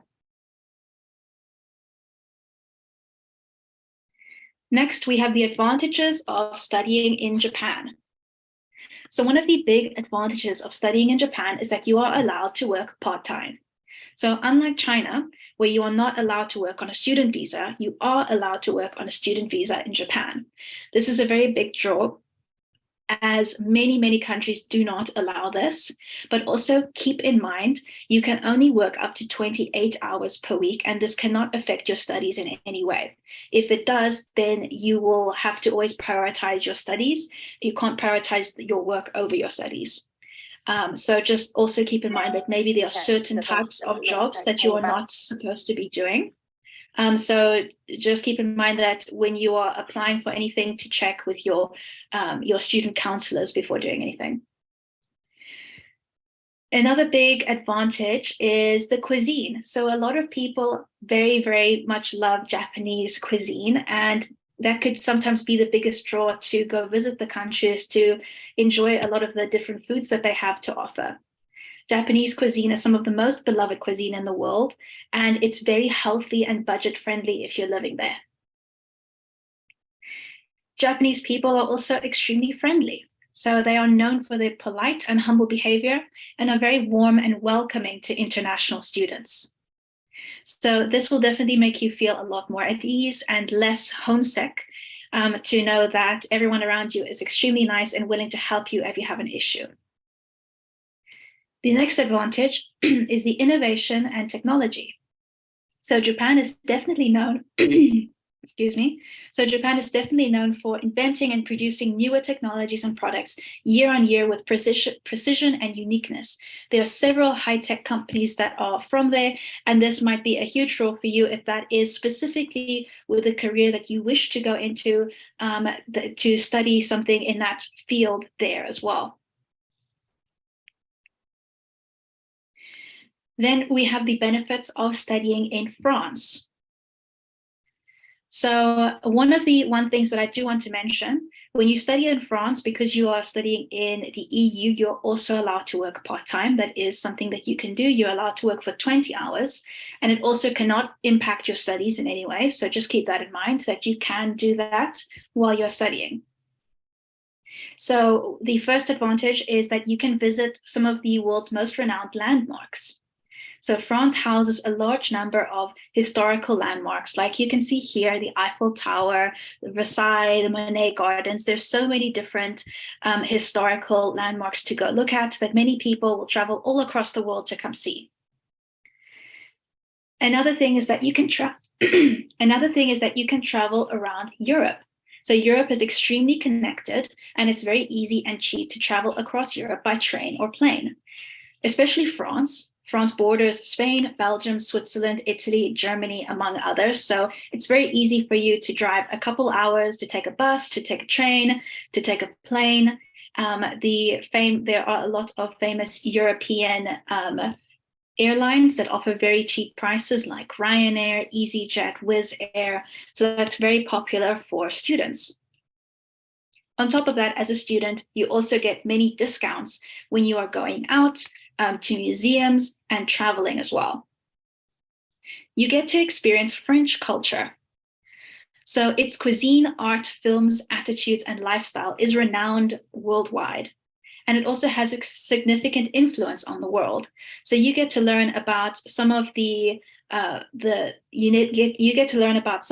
most famous museums and the history of France as well. And I think that's a really big draw to a lot of students that are interested in studying languages or arts. And then you get to eat authentic French cuisine. So French cuisine is also very renowned, and it's very broad. So it can encompass many different types of foods. So even street foods like kebabs, you can have sweets like pastries, and delicacies like escargot.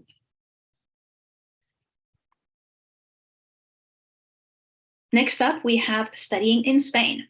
So like France, because they share a border and they're in the EU, they have very similar advantages. So just keep that in mind. So the one advantage that you have here is that you can learn Spanish. So Spanish is one of the most spoken languages worldwide. So learning Spanish is definitely going to be in your interest. Even if your program is not taught in Spanish, it will definitely be in your interest to learn some Spanish, to get around everywhere. And then this will also give your CV a huge edge when applying for jobs, as it's definitely very advantageous to have one of the most spoken languages of the world on your CV as well. It's a very safe environment. So Spain is one of the safest countries in the world, and you can definitely also enjoy life outdoors, just as the typical Mediterranean lifestyle, and just be totally carefree. Events and celebrations.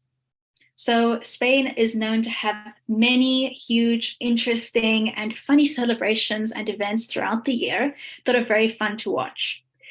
All the different towns have their own town halls that will organize events like parades. And depending on which province you are in, you will have some different parades and events as well. So this is something that you will find extremely interesting when trying to integrate into the culture. Spanish people are also very into sports, so you'll be able to definitely be watching football and get into that kind of culture as well. And then the people are another advantage. So Spaniards are very close, warm, and welcoming. They are used to multicultural environments and will definitely make you feel immediately at home. When walking around in Spain, you'll see people from all over the world. And definitely, if you have any issues, you will not have any problems. People are very willing to help.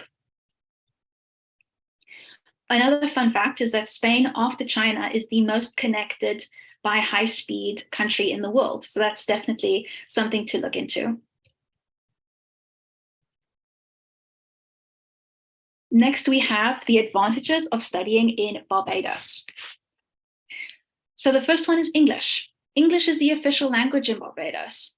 So if you are not really interested in learning another language and you would just like to purely focus on your academics, you can feel assured that you can just speak English here. This will help you to feel less homesick. You will have less culture shock as well. And like I said, you can focus more just on your studies. Barbados has a very pleasant climate. It just fluctuates between 16 degrees Celsius and 33 degrees Celsius.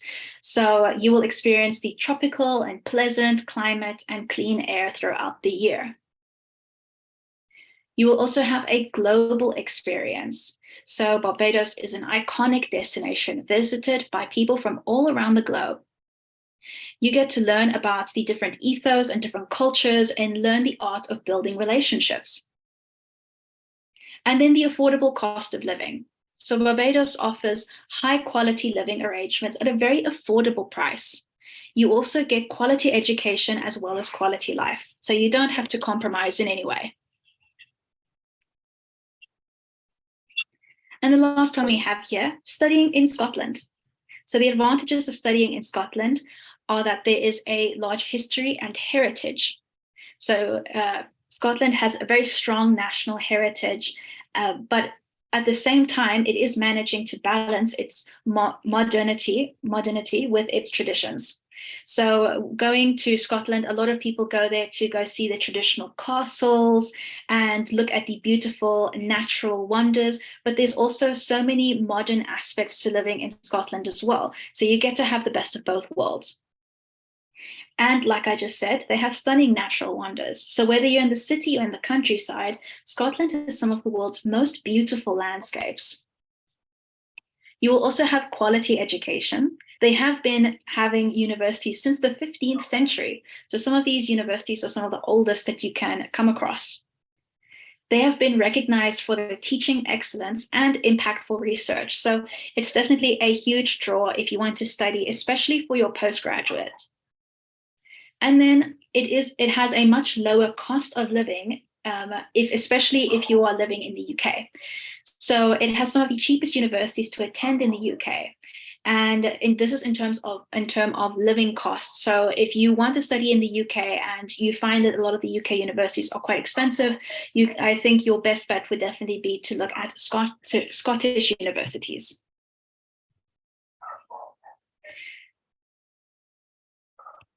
And then I'm going to quickly go over global admissions and who we are, what we do, and the application process and where you can find us before we go to the University of Highlands and Islands presentation.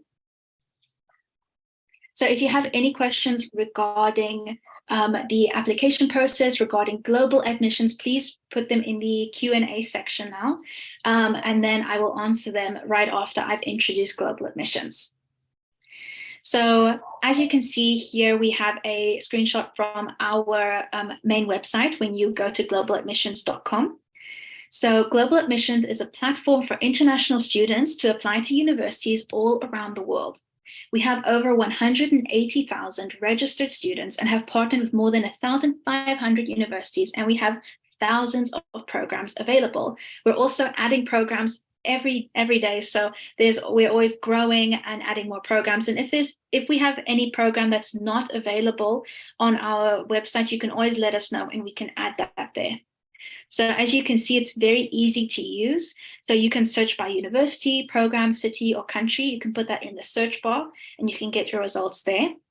Or you can choose by program type. So you can choose between foundation programs, bachelor's, master's, PhD, short-term programs, and online programs. Let me just quickly introduce our values. So we care. We're all genuinely nice people who care about our students and each other. So we want the best for you. We want you to get into the best university that you possibly can get into, and we have your best interests at heart. We're always learning and focusing on growing as well. We focus and simplify. We keep things concise, and we try to focus on the most important things in your application. Excellence. We set and expect excellence in our work. and fast. It is very important to have a sense of urgency and to do things fast. And that's why we have a very fast reply speed and have a very fast speed of going through and submitting your application as well. So here I can introduce our team. We have Richard, who is our CEO. We have Nadia, my coworker here, who is also a student recruitment manager. Then me, Saskia, also the student recruitment manager. We have Rubelina, who is our content manager, and Beatrice, who is our video editor.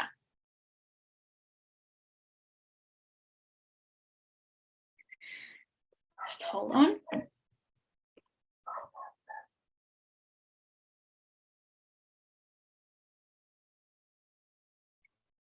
So, okay, so I have a slight issue with the next slide. However, we also have China admissions. So China admissions is our page for applying to Chinese universities. So this was here before global admissions. We helped international students to apply to Chinese universities specifically. So if you are interested in applying to Chinese universities, you can apply at chinaadmissions.com. And then you can find all the different Chinese universities, the programs that are available there. The search bar looks exactly the same as global admissions, it's just red. So that's the only difference there. And you can search by university, program, city, country, and you can sort by tuition fee, you can sort by the date started, you can sort by the city you wish to live in.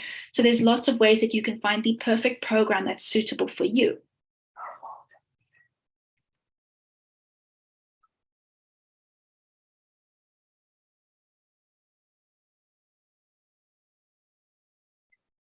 Okay, so let's take a look at some of our questions that we have here.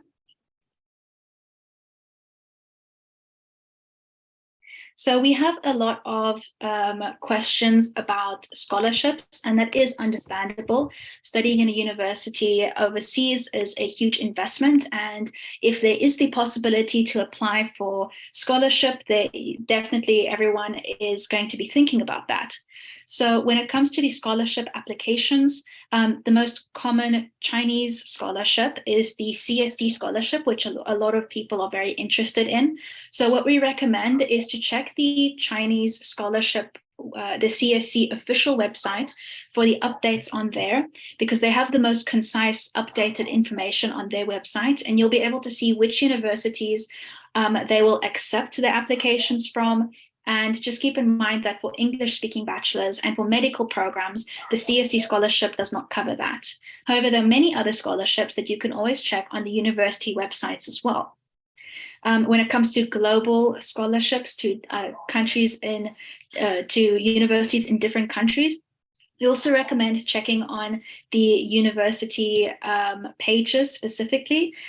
We do not process the scholarship applications. However, if you would like to do a scholarship application, you can always do that directly with the university. So we have a question here from Saad Khan saying, I want to study in campus and in the field of computer science. So what you can do is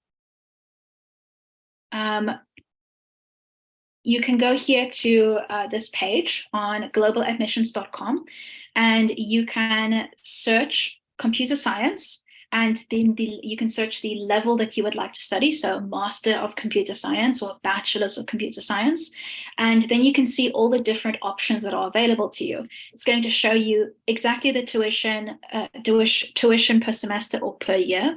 It's going to show you when you're supposed to apply, when the deadline is. It's going to show you as well which language it's taught in, which is very important as well.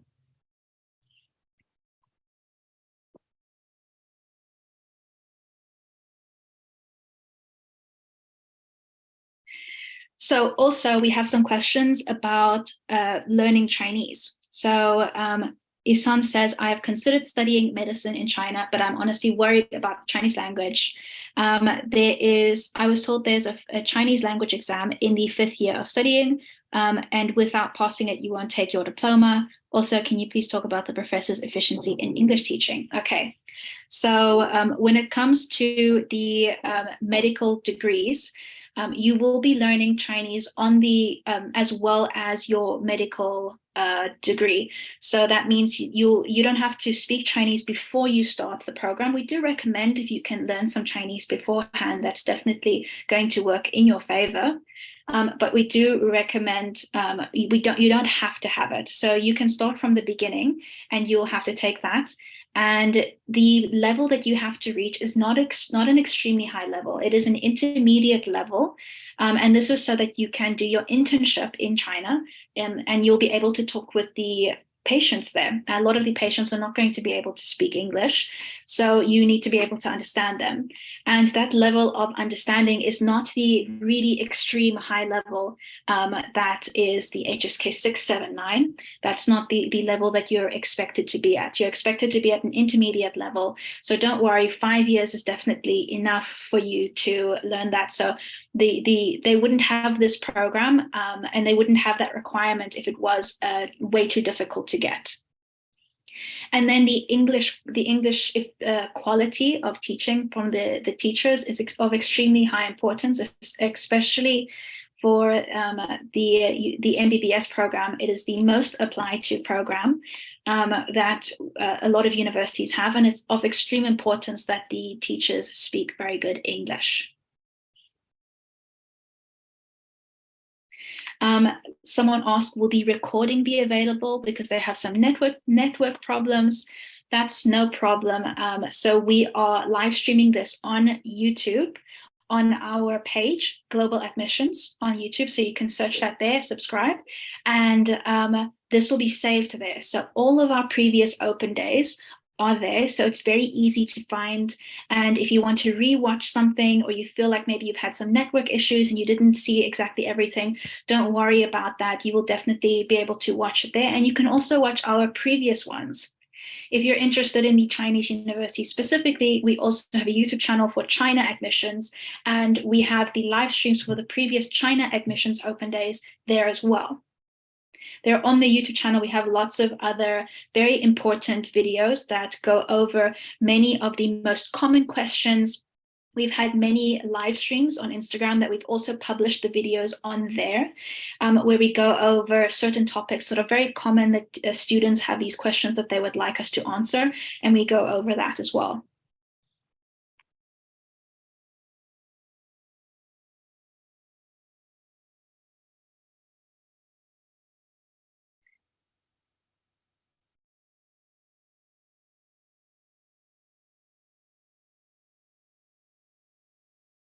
Let's just go through some of the other questions we have here.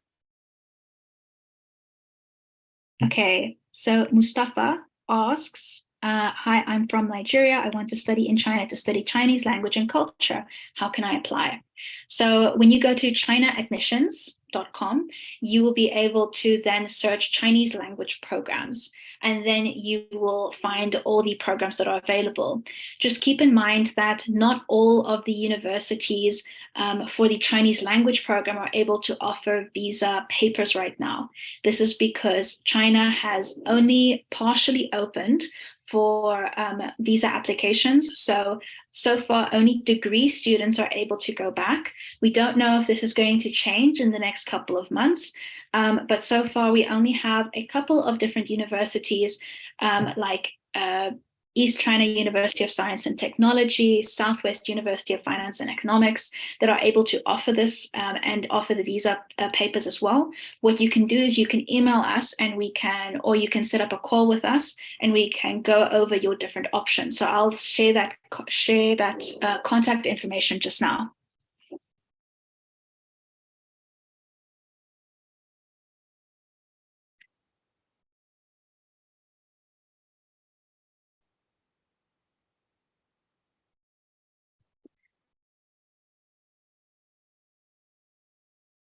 Okay, so if you have any further questions, please leave them in the Q&A box.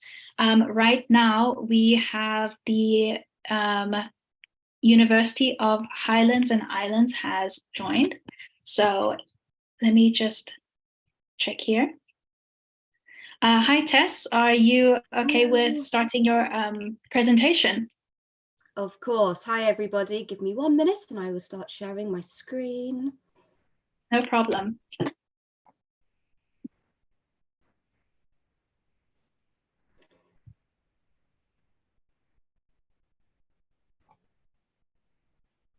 Okay, can everybody see that? Shout yes, if I can not. see that. Okay, fantastic. All right, so just to introduce myself, my name's Tess Sadler, and I'm the head of international student recruitment at the University of Highlands and Islands in Scotland. So I know that there's universities here from all over the world, so I'm just going to start with a little bit about Scotland itself. So why would you like to come and study in the UK, and why specifically in Scotland? I'm going to start with the fact that it's beautiful. So we have mountains, castles, Loch Ness, we have stunning landscapes, and it's a beautiful rural place.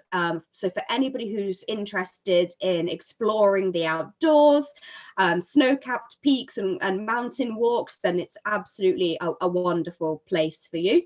It also has a long and intriguing history. And some incredible cities. There's a really interesting culture, and we have our own Gaelic language, which, don't worry, you don't need to speak. Your classes will all be in English, and I don't speak Gaelic myself, but it's a really interesting part of the Scottish culture. It's a very safe and welcoming place, and I'm not from Scotland myself, and I have been welcomed with open arms, and it would be the same with any international students who come to study with us. So you might know that Scotland is renowned for having a lot of international students and some really world-class universities and research, so it's a great place to come and study.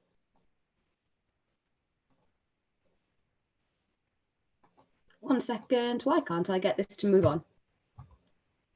There we go.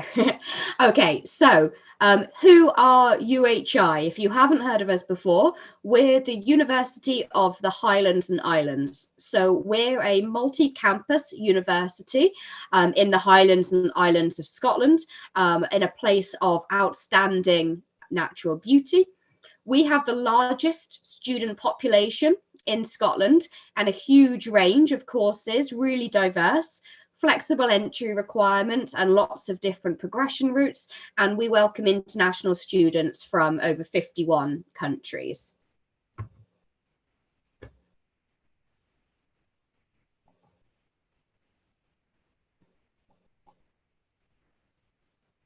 And I don't know why my presentation keeps sticking. I'm very sorry, please bear with me. Come on.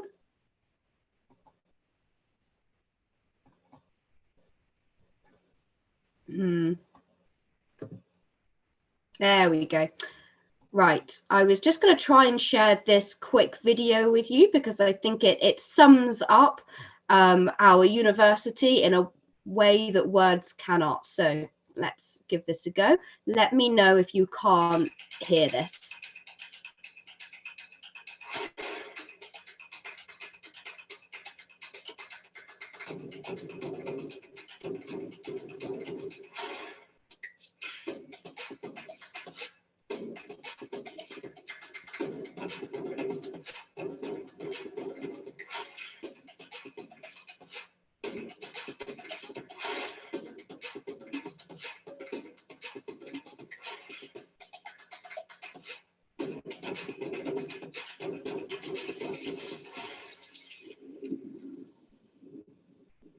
So cool.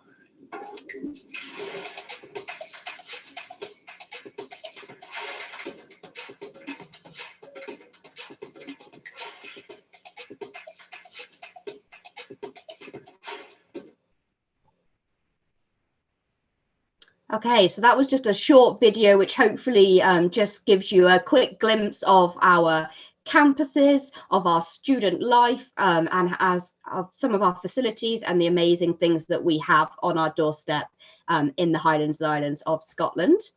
So moving on, which I still can't. Oh, no, go away. Okay, so why choose UHI to come and study your undergraduate or postgraduate degree?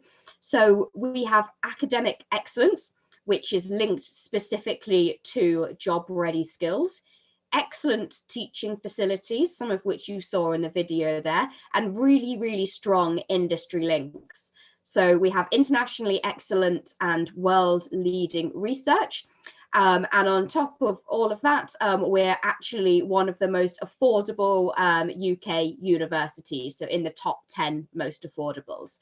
And then I'm also going to talk quickly about our student satisfaction levels, because we have the 4th highest student satisfaction in the UK, which we're really proud of. Our students absolutely love studying with us. So 4th in the UK.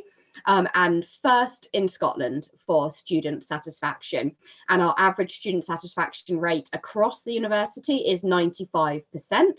And on some courses, all of the feedback we get is 100% student satisfaction in some courses, and that includes business and marine science. So we're very happy that our students are so happy studying with us. So how will you study? This is where UHI is a bit different to some of the other universities. So we have over 100 programs, but we offer both fully online options and in-person study. So if you chose to study online, our postgraduate courses are validated for you to study from your home country. Or you could come to one of our lovely campuses and we'll support you with your student route visa or other visa, depending on your circumstances, to come and study in Scotland. It would be the same process as for other UK universities. So a lot of flexibility there between online and on campus. So you can choose the study mode that fits best into your own life. In terms of what you could study, I'm not going to talk you through all of the courses that we offer at UHI, because like I mentioned, we have over 100 different subject areas and we'd be here all day. I know that it's quite late for a lot of people joining this call. So I'm just going to talk to you about our most popular courses with international students. So our most popular undergraduate courses with students coming to study on our beautiful campuses are archaeology and history, adventure and tourism, marine and biosciences, environmental science, forestry, engineering and built environment, aircraft engineering and management, and our professional golf related courses and golf management. So they're just our most popular undergraduate courses. In terms of popular postgraduate courses, these are the top ones that a lot of students choose to study online from their own country. So sustainable development, the MSc, and that is really really popular, as is our computer science and data analytics. History and the islands, so very specific to Scottish island history, which is fascinating. Tourism and outdoors. And then really bespoke management MSCs, depending on which area of management you want to go into, and the MBA portfolio as well.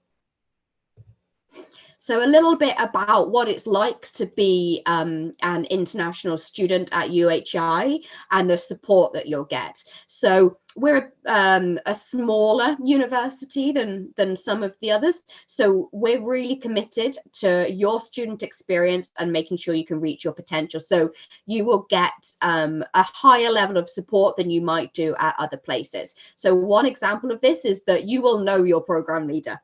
You will be able to go and ask them specific questions if there's modules that you're struggling with, or you don't really understand some of the particular content, or you're struggling to apply it to your assignments. You will know the name of your program leader, they will know your name, and you can go and have that conversation with them. So it's a really nice transition into university education to really make sure that you get the support that you need. We also have, of course, our academic skills support hub, who can help you if you want extra support in terms of English for academic studies, or in terms of referencing, all of that non-course specific but academic support, we've got hubs there to be able to help you. Of course, on the more pastoral side, if you're having problems with your finances or funding, there's teams in place to help with them. For well-being and mental health, of course, is really important. We've got teams there who are dedicated to that area.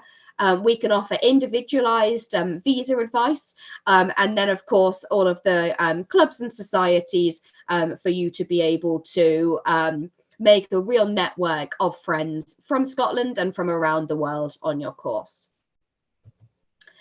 On to the hot topic of careers and employability. How is studying at UHI going to help you get your dream job and your dream career when you leave? So we have a dedicated careers and employability service, which I know a lot of universities will tell you that they have. What does that mean? You will be able to speak to our careers service to have a general conversation about your career. They will help you with personalizing your CV. They will help you with application form support, with interview preparation, and with job searching. So a lot more kind of hands-on support than other universities offer, a lot more personalized and a one-to-one conversation rather than, signing up to employability events or seminars or whatever. It's a much more one-on-one approach, as is our employer mentoring program. So you could be linked to an employer who will mentor you throughout your time studying at UHI and help you to figure out how you apply that into the type of job that you want to go into, whether it's working with that employer or a different employer within the sector. And we have built our curriculum around making sure that our graduates are fully equipped with transferable skills that employers are looking for. So you won't just study theory, you will gain the skills that you need to go out and go straight into the world of work in the area you're interested in. And one of the great things about being a graduate from UHI is that you are what we call a graduate for life. So you can come and speak to our careers support team in person or online for the rest of your lives. They will always be on hand to be able to give you careers support and advice however long ago you graduated. So that's really kind of comforting to know. And just to be totally clear, coming and studying in Scotland, we're still part of the UK post-study work visa route. So if you wanted to stay and work in the UK after you finish your studies, that option is, of course, available to you.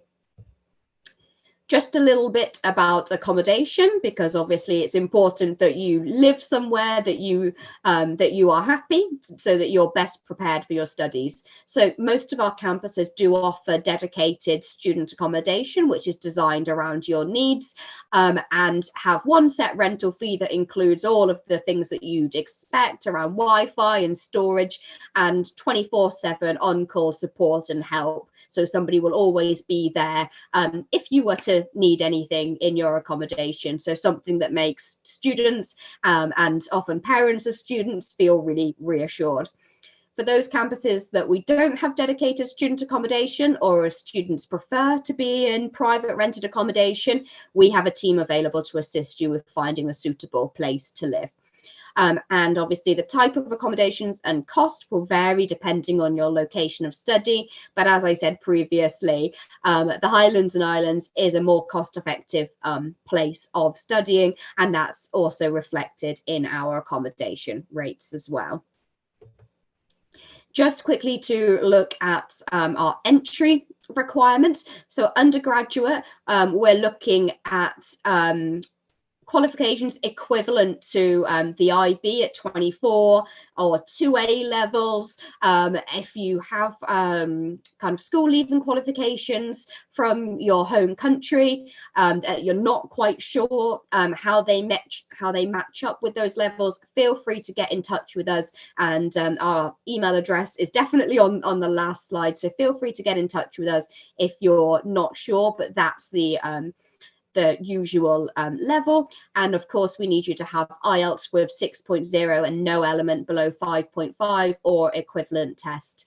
At postgraduate level, we would usually look for a 2-2 honours degree in a relevant subject. And again, we would need you to have that IELTS score 6.5 with no element below 6. Just looking at tuition fees. So undergraduate level, they're around £13,980 or £15,360, depending on which subject you study. So lower than a lot of tuition fees for other UK universities. And with our master's degrees, if you were to study them on campus, we're looking at 14,400 for the year. Again, lower than other UK competitors. And if you were to study online from your home country, it's only 9,720 per year. And then on to everybody's favorite slide, scholarships. So these are just the ones that we've got open at the moment for 23-24. So for anybody coming in September, we do have an automatic EU scholarship for students who are in an EU country now paying international fees. We've got these scholarships in place to reduce that for September 2023. So up to £4,000 at undergraduate level and 25% off at postgraduate level. We also have a South Asia scholarship of 10% off your tuition fees and a range of subject-specific scholarships. So our full range of scholarships can be found on our website on the funding pages. So do go and have a look at all of the various scholarships that we offer. And just to finish on how to apply to UHI. So if you want to study an undergraduate degree, then you will apply via UCAS. And if you would like to study a postgraduate degree, you'd apply directly on our website. And once you've met all the academic requirements, we'll be able to make you an unconditional offer. You will need to pay your first year's fee in full before we will be able to issue you with your CAS that you need for your visa. And of course, once you've submitted that application, all of the pre-arrival support and advice will be provided. So that's the end for me. So just to summarize, the reason that you should choose UHI is for the chance to do something special, to be inspired by our beautiful and unique landscape, our stunning study locations, and our innovative teaching methods. And we will help you to achieve your ambitions and give you the support and platform that you need to be able to do that. So on that point, I'm going to stop talking and stop sharing my screen and open up for any questions or anything anybody would like to raise. Okay, thank you so much, Tess. So everyone, just please note of the email that if you have any questions where you can reach UHI, and the website as well if you want to check out any furthermore information, if you're interested in seeing the different types of scholarships offered, if you want to find out any extra information, you can do that there. So I have a couple questions. So is there any on-campus accommodation available for students? Yes, yeah. So we are a multi-campus university, and most of our campuses do have dedicated student accommodation. So when you apply for your course, we'll let you know which campuses you would be able to study on, and which ones have which type of accommodation, and then you can make the choice as to which you feel is the best fit for you, depending if you want to be in a city, if you want to be in a smaller town, if you want to be somewhere rural, how beautiful you want the landscape to be. We can match you up with the ideal campus, and the accommodation will be a part of that. Like I said, if it's a campus that doesn't have our own accommodation, we will help you with finding suitable private accommodation nearby, so that support is available. Okay, great. And when it comes to internships, are students able to find internships or do that as part of a program or get a small amount of work experience? Sure. So again, that's something that our careers and employability team will help with. So we don't currently have kind of a year in industry option to add extra time to your course. It would be a case of fitting in those internships and shorter term work experience within the time that you're studying with us. So yeah, that would be part of the work that our careers and employability team will support you with. Great. And then the last question, are there any age limits with applying to the courses? No, absolutely not. So we will take students of any age, as long as they're old enough to come and study at undergraduate or postgraduate level, and you've got the relevant qualifications. You can be as young or as old as you like. If you are a mature student who finished your academic studies quite some time ago, that is absolutely fine, because I'm sure that you've got relevant work experience between when you finish studying and now. So please do highlight that as part of your application, and that will be considered as along with your academic merit. We want to know about you as a person and all of the experience that you have, not just the grades on the paper. So please do let us know about that. And yeah, there's no upper age limit to come and study. Okay, thank you so much for representing UHI here at the Open Day, and we really appreciate it. And then I'm quickly just going to share my screen and do the closing part of our Open Day.